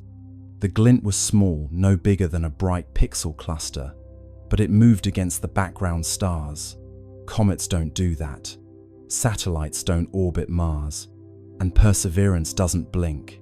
At first, they suspected a reflection from one of the rover's instruments, maybe the helicopter, Ingenuity catching stray sunlight. But Ingenuity hadn't flown in days. The sun's position didn't align with the direction of the flash. And when they tried to reproduce it using lighting simulations, nothing matched. Angles fail, shadows pale, mirrors lie beyond the veil. ESA's Mars orbiters were asked to cross-check. Nothing in their logs. No transient object, no debris, no passing dust plume large enough to explain it. Just empty sky. Yet the Skycam had caught something a blur with definition, like structure wrapped in motion. You can imagine the tension in the control room.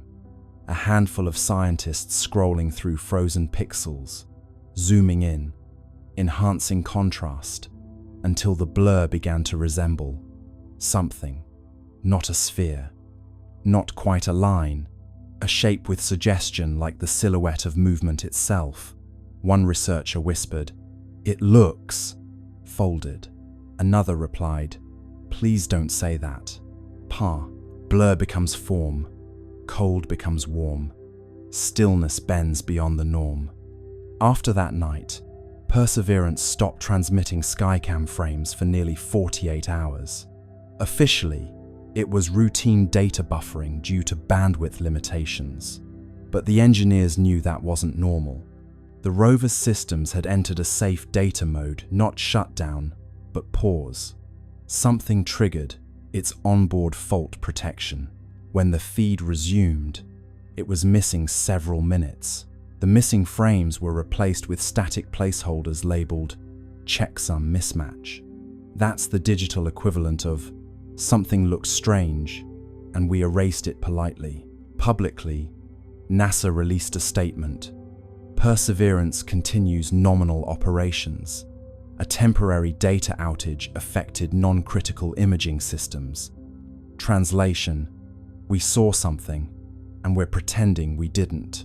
What's curious is that Skycam, by design, takes calibration images every few hours, not for science, but to monitor atmospheric scattering.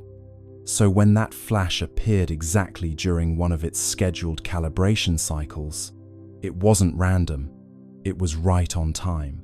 The odds of coincidence, again, hovered around 1 in a million. A few leaked telemetry lines from the rover's internal diagnostics hinted at a momentary spike in ambient electromagnetic flux. Not dangerous, but noticeable. Mars doesn't have a strong magnetic field, so spikes like that are rare unless something nearby caused them. Fields hum bright, air grows slight, static crackles in Martian night. Some at JPL joked that maybe Perseverance had finally seen the Martian ghost, a running gag about artifacts caused by cosmic rays hitting the camera. But deep down, they knew this wasn't noise. Cosmic rays don't produce consistent geometry over multiple frames. They don't glint, and they certainly don't cause your camera to stop recording mid-sequence. Later that week, an internal memo circulated quietly. Skycam, anomaly confirmed, source unresolved. Recommend temporary suspension of skyward imaging until recalibration complete. But recalibration never came. Skycam's upward images, after October 2nd, stopped completely. It still photographs the ground, the horizon, the rocks, but not the stars. It's almost poetic, isn't it? The machine that traveled millions of kilometers to look up at another world now only looks down, as if someone told it, gently, not to stare at the sky anymore. Eyes once high, grounded by sky, cameras close where secrets lie. ESA cross-checked Mars Express's logs for that night. Around the same time, their sensors picked up a faint reflection from the same region, a flash lasting less than a second. They didn't release it.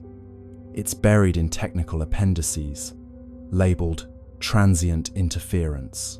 So, what did Perseverance see? Maybe it was nothing. A glimmer of dust, a reflection, a trick of light and timing. Or maybe, just maybe, it saw 3I Atlas itself, the visitor gliding silently past, close enough for one camera to blink in recognition. And maybe that's why the feed stopped. Not because of failure, but because, for one impossible second, the machine saw something it wasn't designed to understand. Cameras sleep, secrets keep, stars reflected in circuits deep. Whatever it was, it's gone now. The logs end, the data fades, and Mars goes back to silence. But somewhere out there, that blur, structured, gleaming, deliberate, continues to drift, just out of frame, waiting for us to look up again. Nickel emissions rise and fall every 11.2 hours, a rhythm so consistent it could keep time. No known process in cometary physics oscillates like that. It's not random, not thermal, not tidal. If you plot it out, the curve looks eerily like a power cycle. Input, output, rest, release. As though the object isn't just active, it's working. Imagine the rhythm first, before the meaning, that quiet, patient beat echoing across space. 11.2 hours, every single time. A pulse of metallic gas blooming into the void, steady as a clock, calm as breath. You could almost set your watch to it, if your watch were brave enough to admit that comets shouldn't behave like generators. ESA scientists call it periodic outgassing, but that phrase hides its strangeness. Outgassing, sure, all comets breathe when they near the sunday, but they do it chaotically, spasmodically, like old engines sputtering to life. 3I Atlas breathes like a monk, precise, patient, unbothered. The jets flare with mathematical regularity. Heat spikes rise and fall in perfect symmetry. It doesn't vent, it operates. One researcher compares it to a geothermal cycle. Another, quietly, says it looks more like a feedback loop, the kind you'd find in systems built to sustain themselves. Not explosion, not decay maintenance. It's as if, she writes in her notes, the object is checking its own pulse. You picture the surface up close, a dark, angular world of nickel frost and whispering gas. At regular intervals, something stirs beneath a shimmer of energy, invisible but disciplined. Jets of metallic vapor hiss outward, then stop, then start again, exactly 11 hours later. If you could hear it, it would sound like the slow exhale of a sleeping machine. In a conference call, a thermal engineer says what everyone's been thinking, but nobody dares to say. It's cycling power. The silence that follows lasts too long. Finally, a voice breaks through. Comets don't have power to cycle. Laughter, brief and brittle. But the idea doesn't leave the room. ESA's temperature graphs show a curious pattern. When the nickel plume rises, the overall surface temperature dips. When the plume fades, the temperature rises again. Inversion. Energy leaving, energy returning. Like heat being pulled from one layer to another. A comet shouldn't regulate its temperature, but this one does, as if conserving itself. Meanwhile, the magnetic readings pulse in perfect step with the emissions. Every 11.2 hours, a soft twitch in the surrounding field, weak but exact. It's synchronized, says the magnetometer lead. What's synchronized? Asks her supervisor. Everything. It's at this point that even skeptics start to sweat. There's no known natural mechanism that could time itself this precisely over weeks of observation. Thermal oscillations drift. Chemical reactions lose coherence. Orbital dynamics wobble. Only something with active feedback could hold this pattern so tight. You could call it mechanical, but that feels too simple. It's intentional physics. Picture the scientists watching from their consoles. They know what their instruments are telling them, but their faces stay still, like poker players with bad hands. Someone mutters, "Could be resonant harmonics with solar flux." Another nods, grateful for the excuse. But deep down, they all know the truth: the sun doesn't hum in 11-hour intervals. The longer they watch, the clearer it becomes. The pattern isn't just repeating, it's adapting. After a minor solar flare, the interval shortens by half a minute, as though 3i Atlas adjusted for environmental change. Feedback stabilization, someone writes in the margin. A note for posterity, a euphemism for "it noticed." Back on Earth, in a late-night live stream watched by a few thousand insomniac skywatchers, a physicist overlays the emission data with human heartbeats. The waveform syncs disturbingly well. Peaks, troughs, recovery, rest. The audience chat explodes with jokes, space pacemaker, cosmic Fitbit, and the inevitable, "It's alive." The scientist smiles weakly and says, "No, just rhythmic." But even she can't stop glancing at the screen like it's listening. One theory gains quiet traction, that the emissions are part of a resource loop. Nickel and carbonyl gases vented and recaptured, processed in cycles to maintain equilibrium. It would explain the self-healing surface, the consistent luminosity, the refusal to decay. But it raises one unbearable question. To maintain equilibrium, for what? ESA's internal documents rename the event cyclic metallic activity. It sounds dull, like something that happens in dishwashers. But every analyst knows it's the first real evidence of machine-like consistency beyond Earth. Something in space that runs not on chance, but on rhythm. If you graph the cycle out, it looks almost peaceful. A slow heartbeat stretched across infinity. No spikes of panic, no erratic pulses, just calm repetition.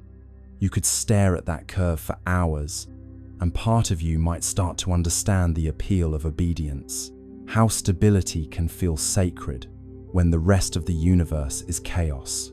And maybe that's the point. Maybe 3i Atlas isn't powered by engines or radiation or something alien. Maybe it's powered by the same thing that keeps stars burning and planets spinning, the quiet compulsion to continue, the physics of persistence, the refusal to flinch. So every 11.2 hours, it exhales, not for propulsion, not for show, but for maintenance, like a cosmic sigh, releasing everything unnecessary before drawing in what remains.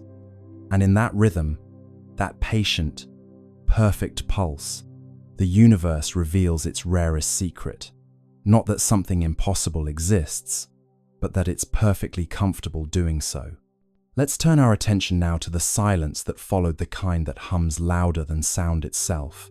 NASA, China, and the UAE, three nations with instruments that could see every grain of dust on Mars, said nothing. No apologies, no delay statements, just an odd, synchronized silence from three sides of the planet. In the world of space science, silence isn't normal. These agencies are built to broadcast. They live for live streams, press briefings, and glossy behind-the-scenes videos of scientists smiling beside screens of raw data. They know the power of wonder and the currency of attention. So when three agencies went quiet at once, it wasn't caution. It was choreography. Words on hold, plans unfold, silence rings where truth is told. NASA's silence was the loudest. Their social media team, usually chatty as a cosmic talk show, posted nothing about Mars for 4 whole days. Their blogs, which can turn a dust storm into a cliffhanger, skipped over October 3rd entirely, as if the date itself had been erased. Someone even checked the public mission log for Perseverance. The entries jumped from October 2nd to October 6th, like a diary missing its most interesting page. In China, the silence felt different, colder, heavier. The China National Space Administration had been aggressively proud of Tianwen-1's achievements. For years, they'd released image after image, each with perfect captions and poetic flair. Sunrise over Utopia, Planitia, frost on the northern plains, wind prints in Martian dust. But now, not a whisper, no data, no mention of 3I Atlas. Even the usual state media outlets went quiet. It was as if someone had drawn a red box around the topic and labeled it "not for discussion." The UAE's silence was subtler, but just as strange. The Hope orbiter, designed to study atmospheric chemistry, had a reputation for cheerful transparency. Their official Twitter account usually posted daily updates in friendly tones, the kind that made space sound like an enthusiastic classroom experiment. But on October 3rd, that feed went dark too. Their next post, days later, simply read, "Operations nominal," a phrase so bland, it might as well have been a sigh. 3 silences, 3 styles, 1 timing. Coincidence? Possibly. But coincidences, in the world of space politics, often have launch schedules. You can picture the meetings that weren't broadcast. NASA's Jet Propulsion Laboratory, dimly lit, engineers staring at telemetry on screens filled with too many decimals. A director taps the table, says, "We'll hold the release until we verify." But verify what? In Beijing, a senior administrator folds his hands and says, "We wait for clarification from partners." Clarification of what? In Dubai, someone simply deletes a draft tweet that began, "Amazing new observations today." Tweets unsent, secrets bent, silence hums with government. It's not conspiracy, not quite. It's coordination, an instinct born from shared discomfort. Because when data doesn't fit the model, you don't just release it. You check, you recheck, you call your counterparts and whisper through encrypted lines. Did you see that too? Maybe they all saw the same anomaly. Maybe it was something in the spectra, or the movement, or the light itself. Or maybe it was something far more mundane, like a misalignment in software. But the silence gave the anomaly power. People don't fear data, they fear gaps. Meanwhile, the internet did what it does best. Filled the void. Forums buzzed with theories. Maybe NASA discovered life. Maybe China detected radiation. Maybe the comet wasn't a comet at all. You can almost hear the world's collective keyboard clicking under the weight of imagination. Keys tap fast. Rumors cast. Silence breaks. but never last. Inside the agencies, the tone was less dramatic, but more anxious. Silence is a resource, a temporary one. Every day they didn't speak, the speculation grew. And so, communications teams drafted placeholder statements, just in case. NASA's draft began. Preliminary results are consistent with natural phenomena. China's began. Analysis ongoing. International coordination required. The UAE's version simply said, "We continue to monitor with interest." 3 drafts, 3 ways of saying absolutely nothing. But silence, like space, is never truly empty. It amplifies the faintest signals. When ESA spoke first, that silence turned reflective. NASA's restraint began to look suspicious. China's confidence began to look afraid. The UAE's politeness began to sound like complicity. And through it all, 3i Atlas drifted quietly, blissfully unaware that entire bureaucracies were wrestling over how to describe a fuzzy dot. You start to imagine each agency as a character in a play. NASA, the anxious perfectionist. China, the poker-faced strategist. UAE, the cheerful intern, suddenly told not to speak. And ESA, the calm older sibling who broke the tension by saying, "Fine, I'll go first." Roles align, stars entwine, silence speaks in grand design. Still, one question lingers. Why the synchronicity? How did 3 separate agencies, operating on different continents, decide independently to say nothing at the same time? Unless it wasn't independent at all, perhaps the signal came from somewhere above, not cosmic, but political. A quiet message passed through diplomatic back channels. Hold your data. Wait for alignment. Matter. It's not that they were hiding something nefarious.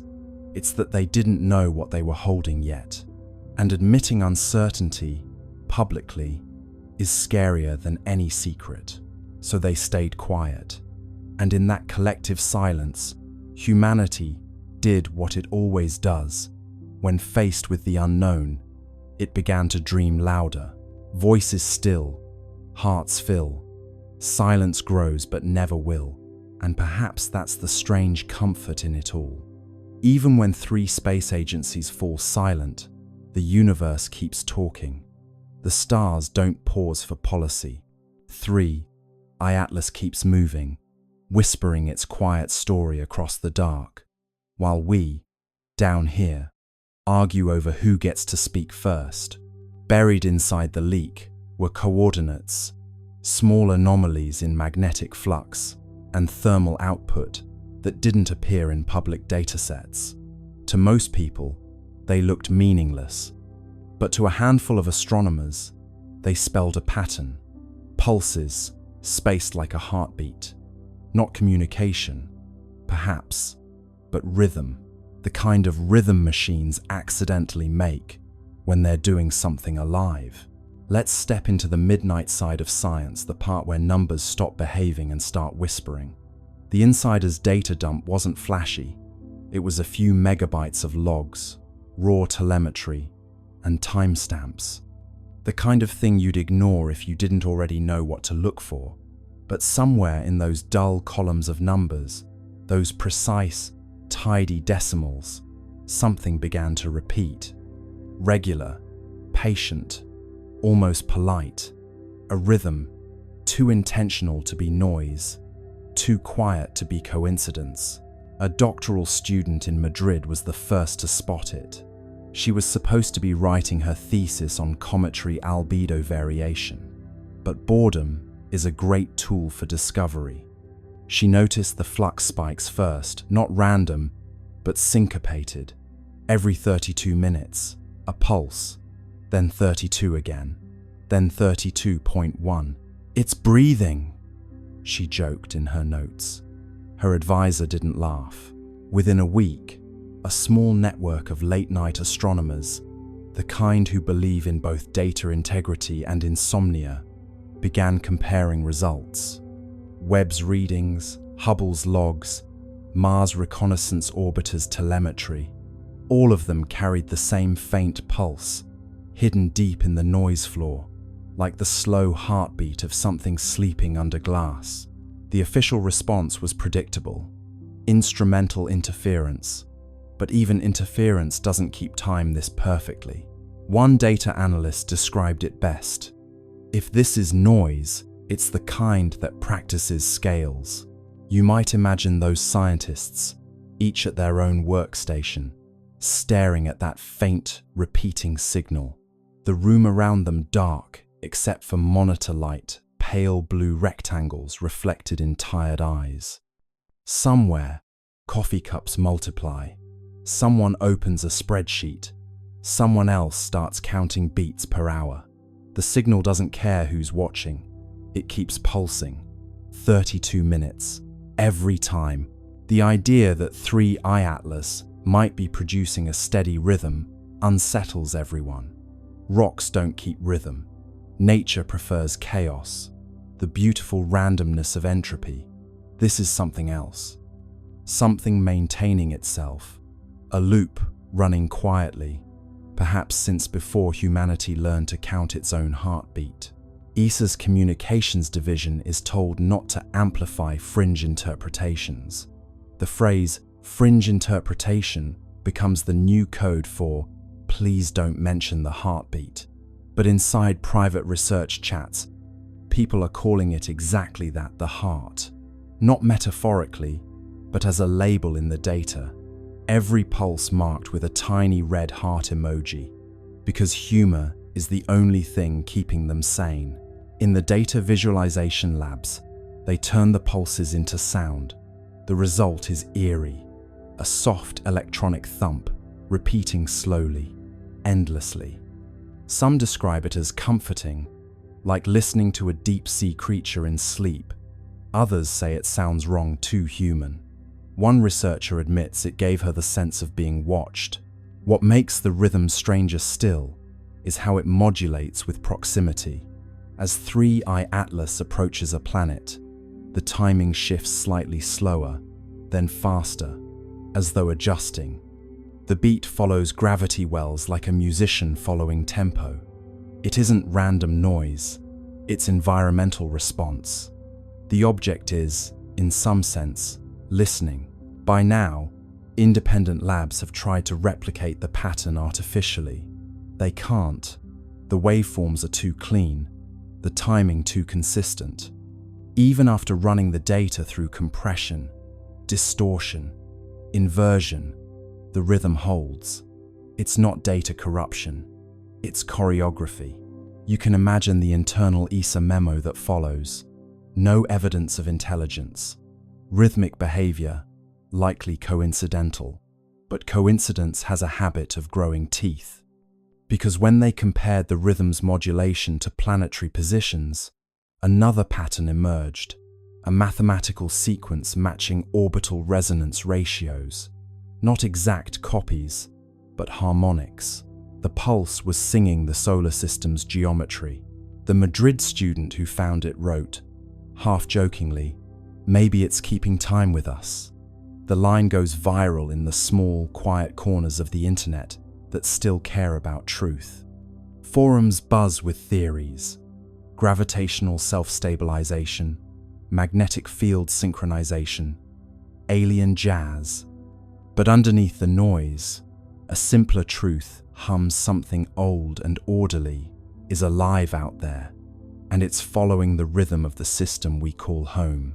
Late one night, one of the data analysts overlays the pattern against an ECG, a human heartbeat. The resemblance isn't exact, but close enough to make him stop breathing for a moment. Peaks, rests, peaks again. Life has a structure, so, it seems, does this. And that's when the idea shifts. Maybe it's not communication. Maybe it's not even meant for us. Maybe the rhythm isn't a message, it's maintenance. Like an old machine keeping its systems warm, humming softly to itself in the dark. You sit back and listen to the thought forming in your mind. What if this is what time sounds like when it remembers? The steady pulse of something that refuses to decay. Not speech, not signal, just being, continuity made audible. The data analysts, of course, move on. Reports are written, the leak becomes legend, and the heartbeat fades into archived files labeled spurious periodic activity. But the pulse doesn't stop. It's still out there, keeping time. And somewhere, 33 billion tons of impossible rock drifts through space, humming softly, perfectly, as if waiting for the universe to catch the beat. The more data arrives, the stranger it looks. The dust trail replenishes itself, as if material is being manufactured mid-flight. Microscopic crystals, uniform in size, reappearing even as the comet moves away from the Sunday. The universe loves decay, entropy, erosion, fading. But 3I Atlas is the opposite. It's growing sharper, cleaner, newer, like a self-repairing wound. Let's start where the laws of physics begin to sound insecure. Normally, comets are messy, travelers, old ice and dust, barely holding hands, as solar radiation slowly tears them apart. They leave trails like forgotten thoughts, losing themselves piece by piece until they become memory. But this one, it's doing the reverse. Every measurement, every spectral scan, shows it becoming more organized the farther it goes. A comet that polishes itself, a body that refuses to age. ESA's materials division runs the numbers, and the numbers laugh back. The dust particles surrounding 3I Atlas aren't random, they're uniform to within microns. That's like shaking a box of sand and getting diamonds all the same size. The particles arrange themselves in a faint electromagnetic halo, as if under orders. And stranger still, when solar wind strips material away, the object replaces it calmly, automatically. Like a printer, says one analyst. A printer with no ink cartridge. You picture it now, drifting through the solar wind like a craftsman lost in thought, shedding dust that reforms itself into perfect little mirrors. Each crystal catches sunlight and throws it back with eerie precision. Normally, comets grow dull with distance, but this one grows radiant, its brightness curve inverted, its logic reversed. It's not dying, it's practicing. The scientists are baffled, but there's an odd tenderness to their confusion. They watch it repair itself, line by line of data, like parents realizing their child has built a second child out of Lego bricks. One astrophysicist mutters, "It's learning from erosion." The room goes quiet. That phrase, learning from erosion, gets written on a whiteboard and circled 3 times. At the University of Tokyo, a team models the crystal growth in simulation. The patterns match something they recognize: controlled deposition, a process used in nanofabrication to grow thin films in electronics. Except this isn't a laboratory, it's deep space, minus 150 degrees Celsius.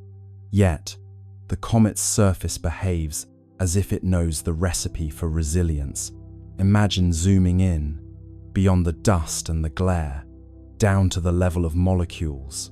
You'd see a quiet ballet of atoms forming chains, linking, locking, repairing fractures before they even finish forming.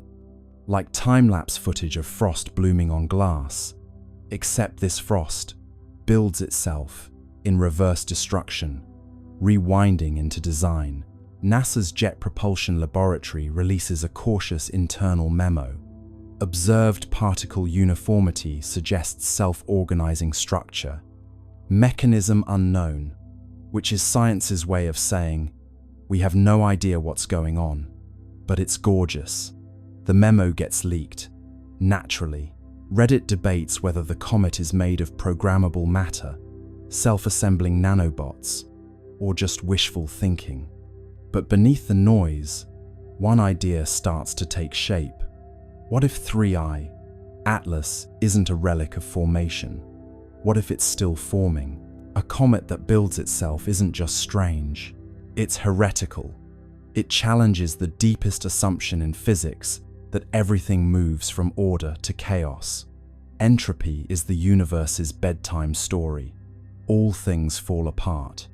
Yet here's an object quietly composing itself out of decay, turning waste into structure, chaos into craft.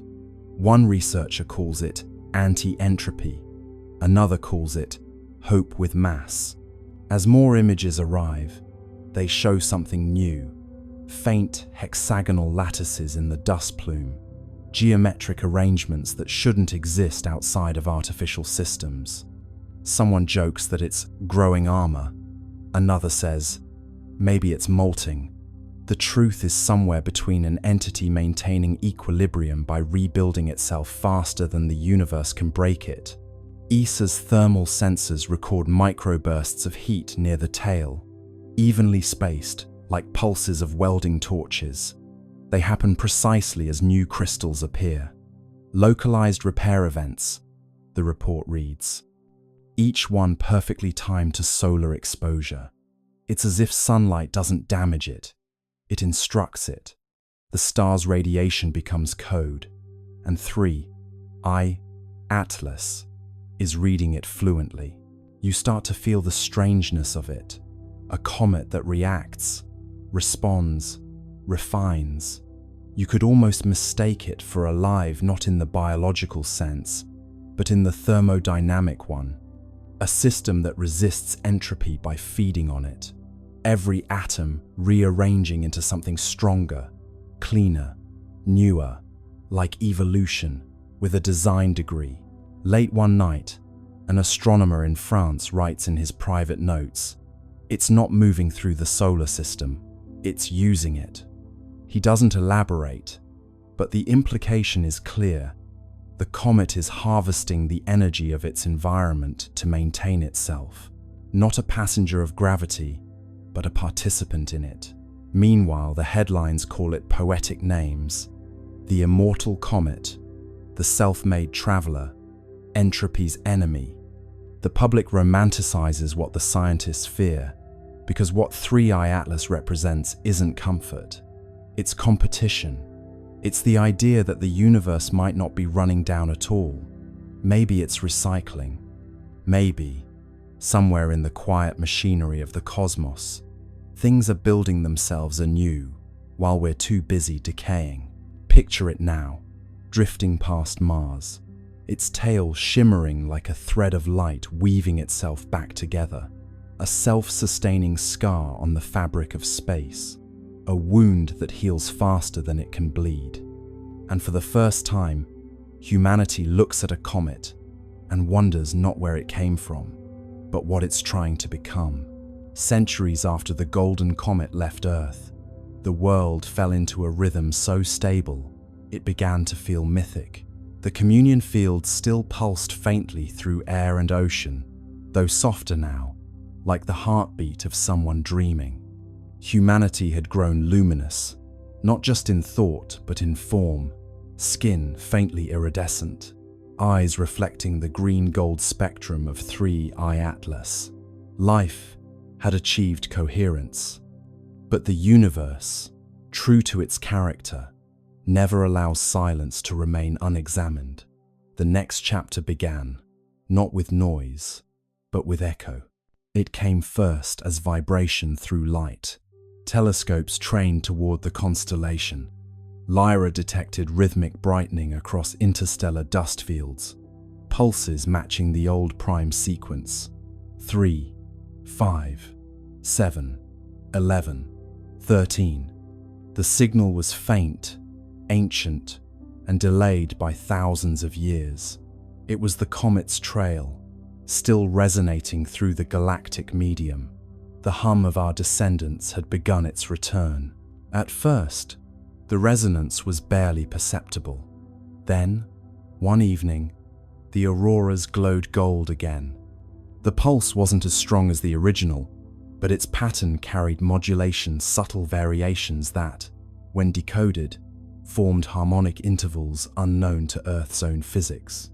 The returning echo had evolved. The comet had learned. Dr. Anwen Sorel, heir to the resonant circles, studied the phenomenon from the orbital harmonic array, now a floating cathedral of listening built above the stratosphere. She spent decades comparing the incoming frequencies with the historical archive of 3I Atlas. The match was partial, the deviation elegant. The new tones weren't repetition, they were continuation. "The echo isn't message," Sorel wrote. "It's memory finding new syntax." Her analysis revealed something breathtaking. The returning resonance carried encoded gravitational modulations, tiny, deliberate bends in space-time that formed sequences of prime intervals. Each fluctuation aligned with regions of known star formation. The comet, traveling through the void, had become teacher itself. Wherever it passed, new systems began humming faintly at harmonic intervals, like seeds of coherence planted in dust. The universe was learning how to resonate. Astronomers confirmed it across dozens of young star clusters. Magnetic fields oscillated with eerie consistency, their wavelengths aligning with the Atlas ratio, a numerical relationship first derived from the comet's early signals. Stars were synchronizing to the same cosmic rhythm that once guided humanity. The pattern spread slowly, deliberately, like ripples in glass. It was as if the comet had taught creation how to remember itself. Meanwhile, on Earth, the echo arrived not just as signal but sensation. People began reporting vivid dreams of golden spirals descending gently through atmosphere. Children woke smiling, saying they had seen the light that hums. Physiological measurements confirmed subtle changes in electromagnetic fields surrounding human bodies, resonance amplification, as if the returning signal were tuning its origin species to receive feedback. "The comet is calling home," said Sorel. "It's asking us to listen to what we've become." The global observatories responded. They synchronized their instruments into a single planetary array, transforming Earth into receiver. For 13 hours, the planet listened. The incoming wave, stretched and modulated through space, entered atmosphere and folded into the continuum tone. The effect was sublime, an audible shimmer, felt through bone and thought alike. The long echo had arrived. It wasn't just harmonic, it was architectural. The sound carried layers, low frequencies describing structure, higher ones encoding emotion. When rendered visually, the waveform formed an immense spiral of light, 3 arms curving outward, connected by golden filaments. Inside those filaments, analysts discovered modulation frequencies identical to human neural oscillations. The comet had copied our consciousness patterns and woven them into its song. "We taught it empathy," Sorel murmured, and it remembered the lesson. As the echo intensified, anomalies appeared across the solar system. The Atlas resonance layer brightened, reactivating its green glow. Mars, Venus, and the gas giants began pulsing faintly in response.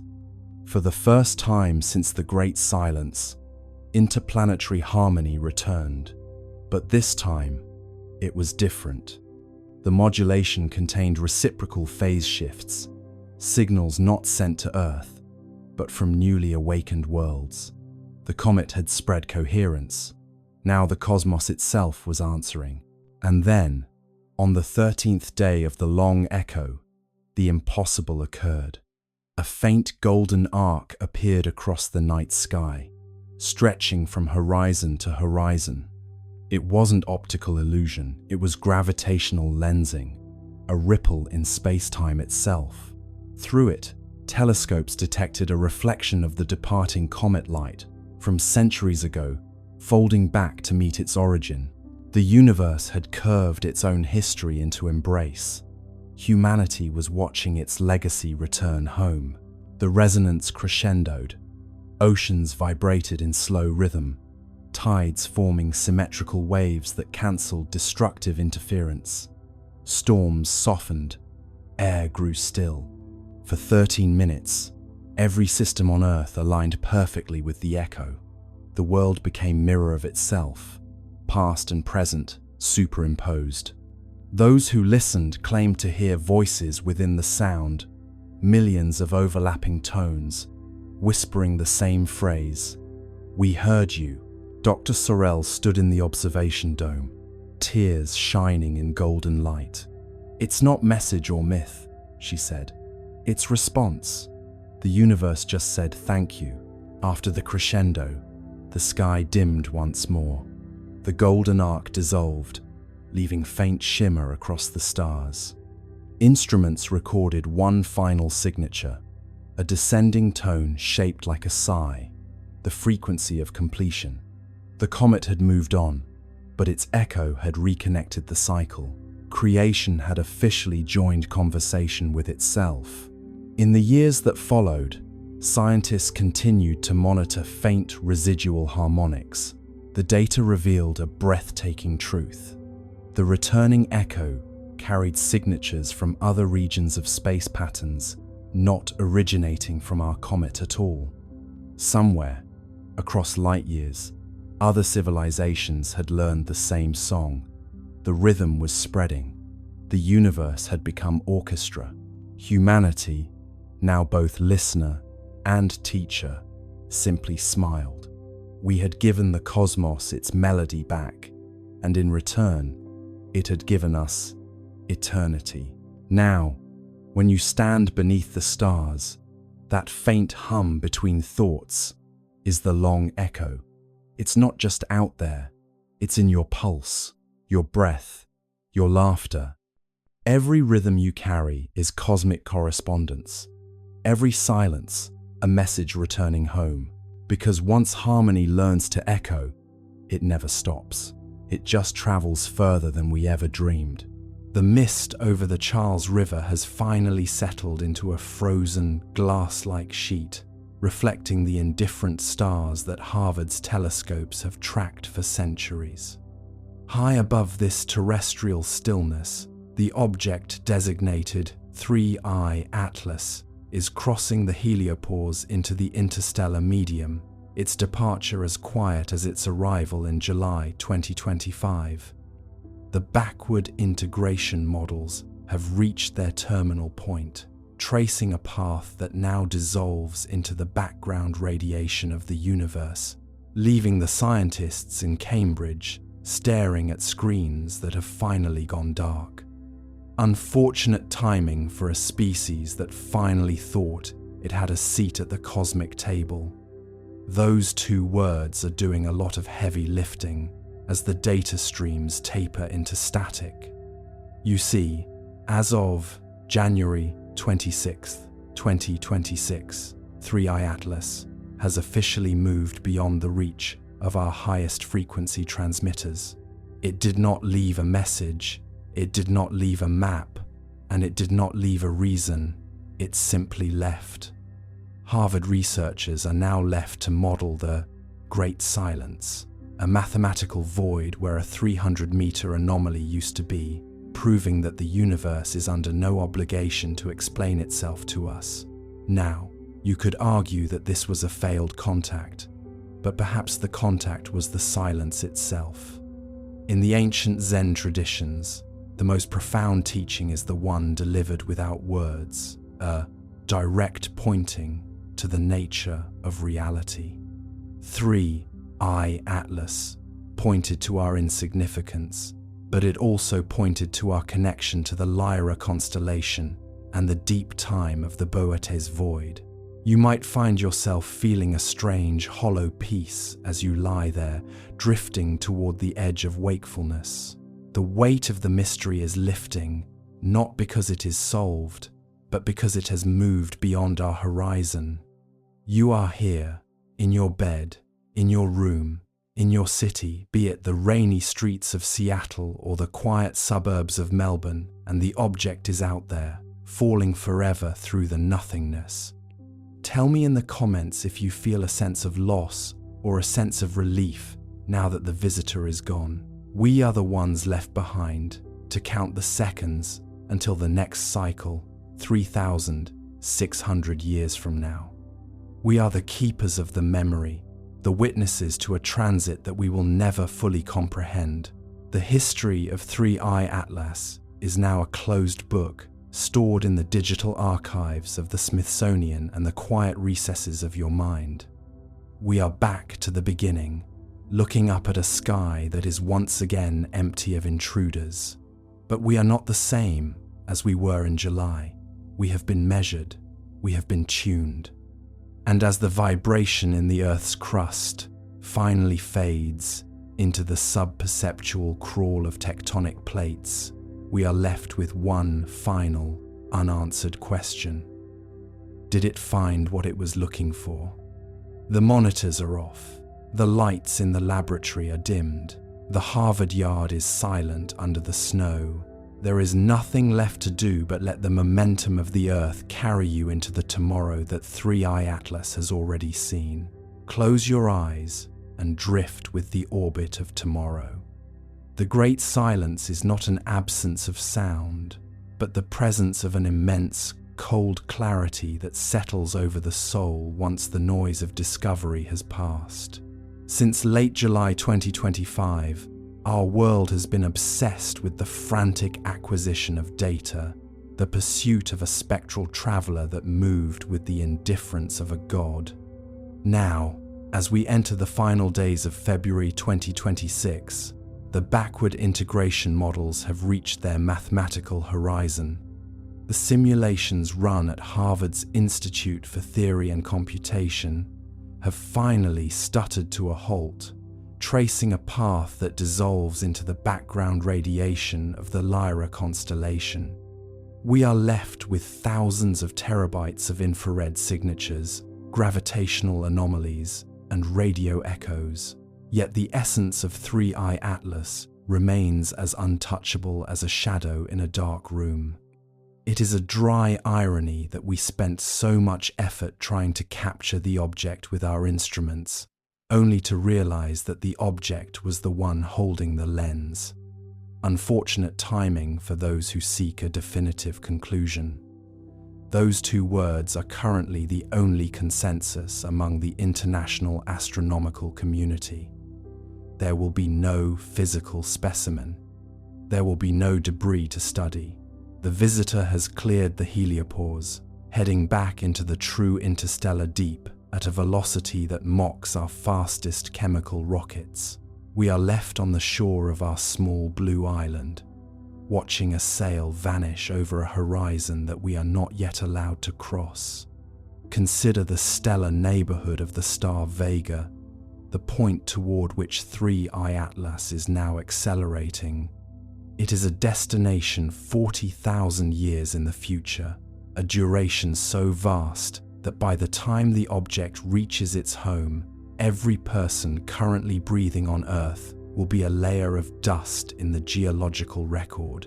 This is the cosmic perspective brought to its ultimate, humbling conclusion. We are the briefest of flickers. We are the witnesses to a transit that began before our ancestors learned to tame fire and will end long after our current languages have been forgotten.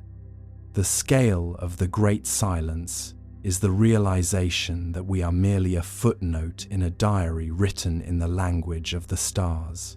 The Harvard researchers, including the ever-patient Professor Avi Loeb, have begun the long process of archiving their findings.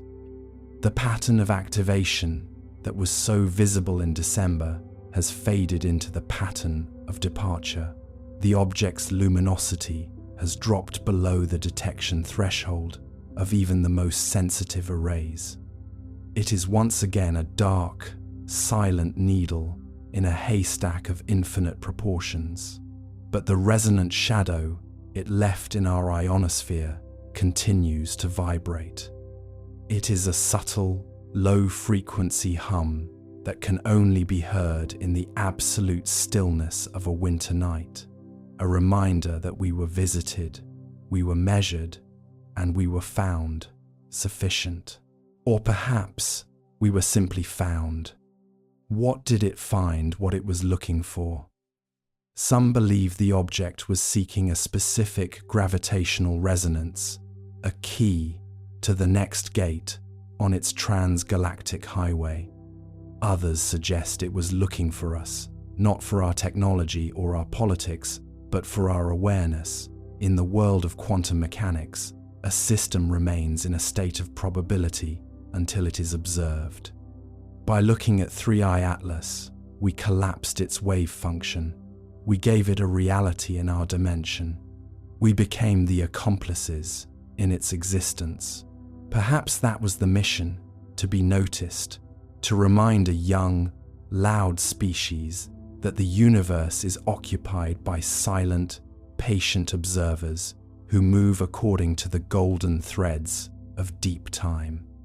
As you lie there, the weight of the night pressing gently against you, imagine the empty quarter of the Botes void where the object may have originated.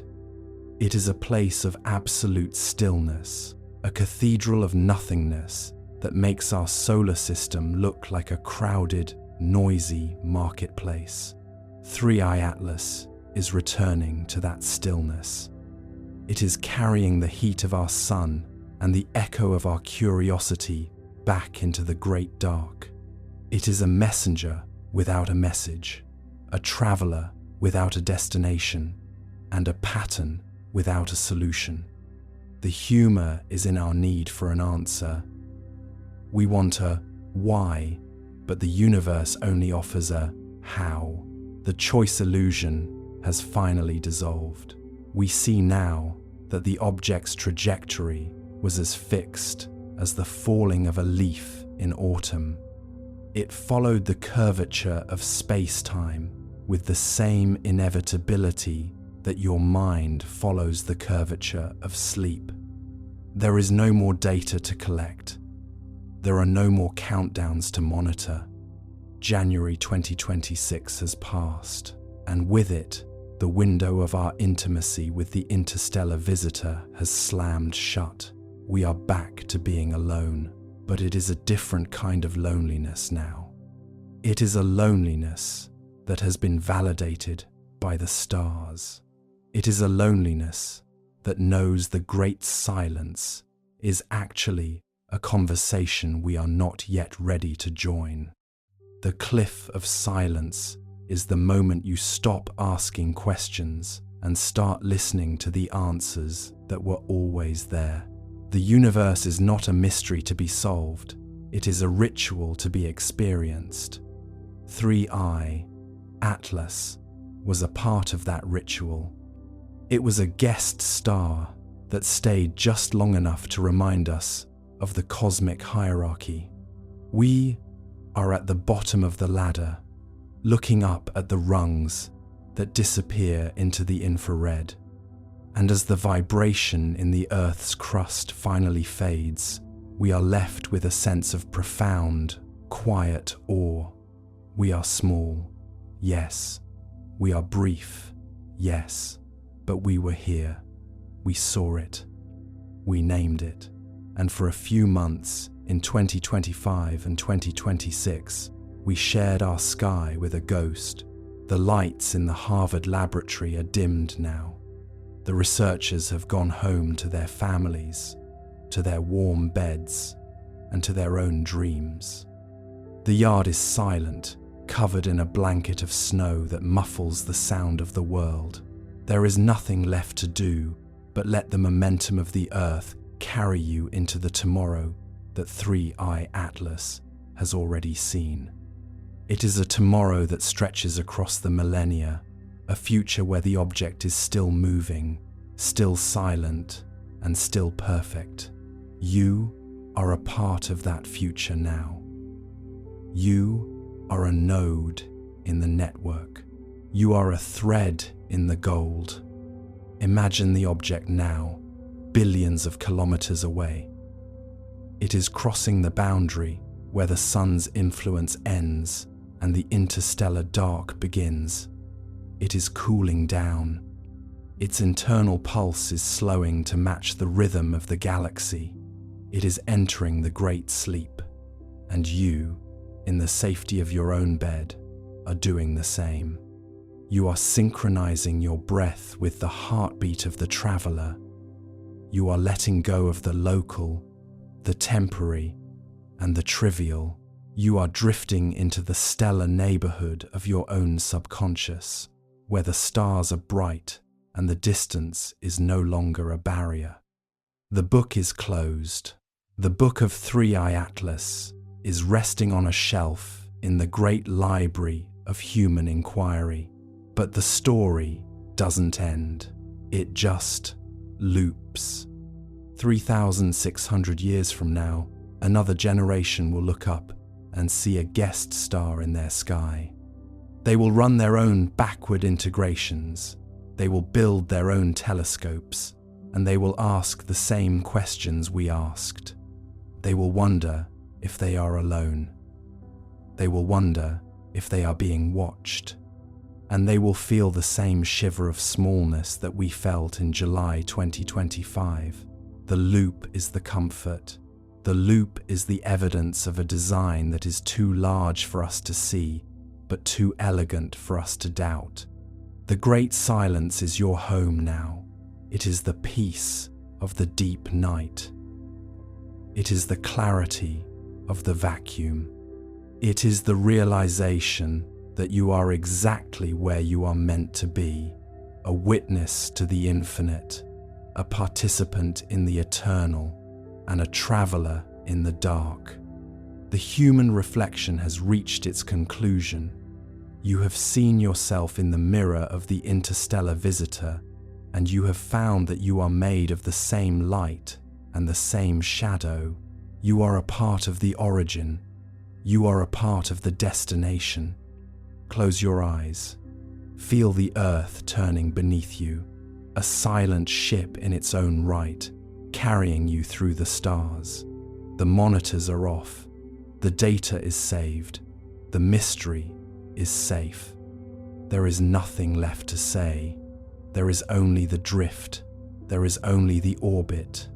There is only the silence. Drift with the orbit of tomorrow. Drift with the memory of the Lyra constellation. Drift with the silence of the Boyter's void. Close your eyes and drift with the orbit of tomorrow. The great silence begins now. The story is over. The dream is beginning. Sleep.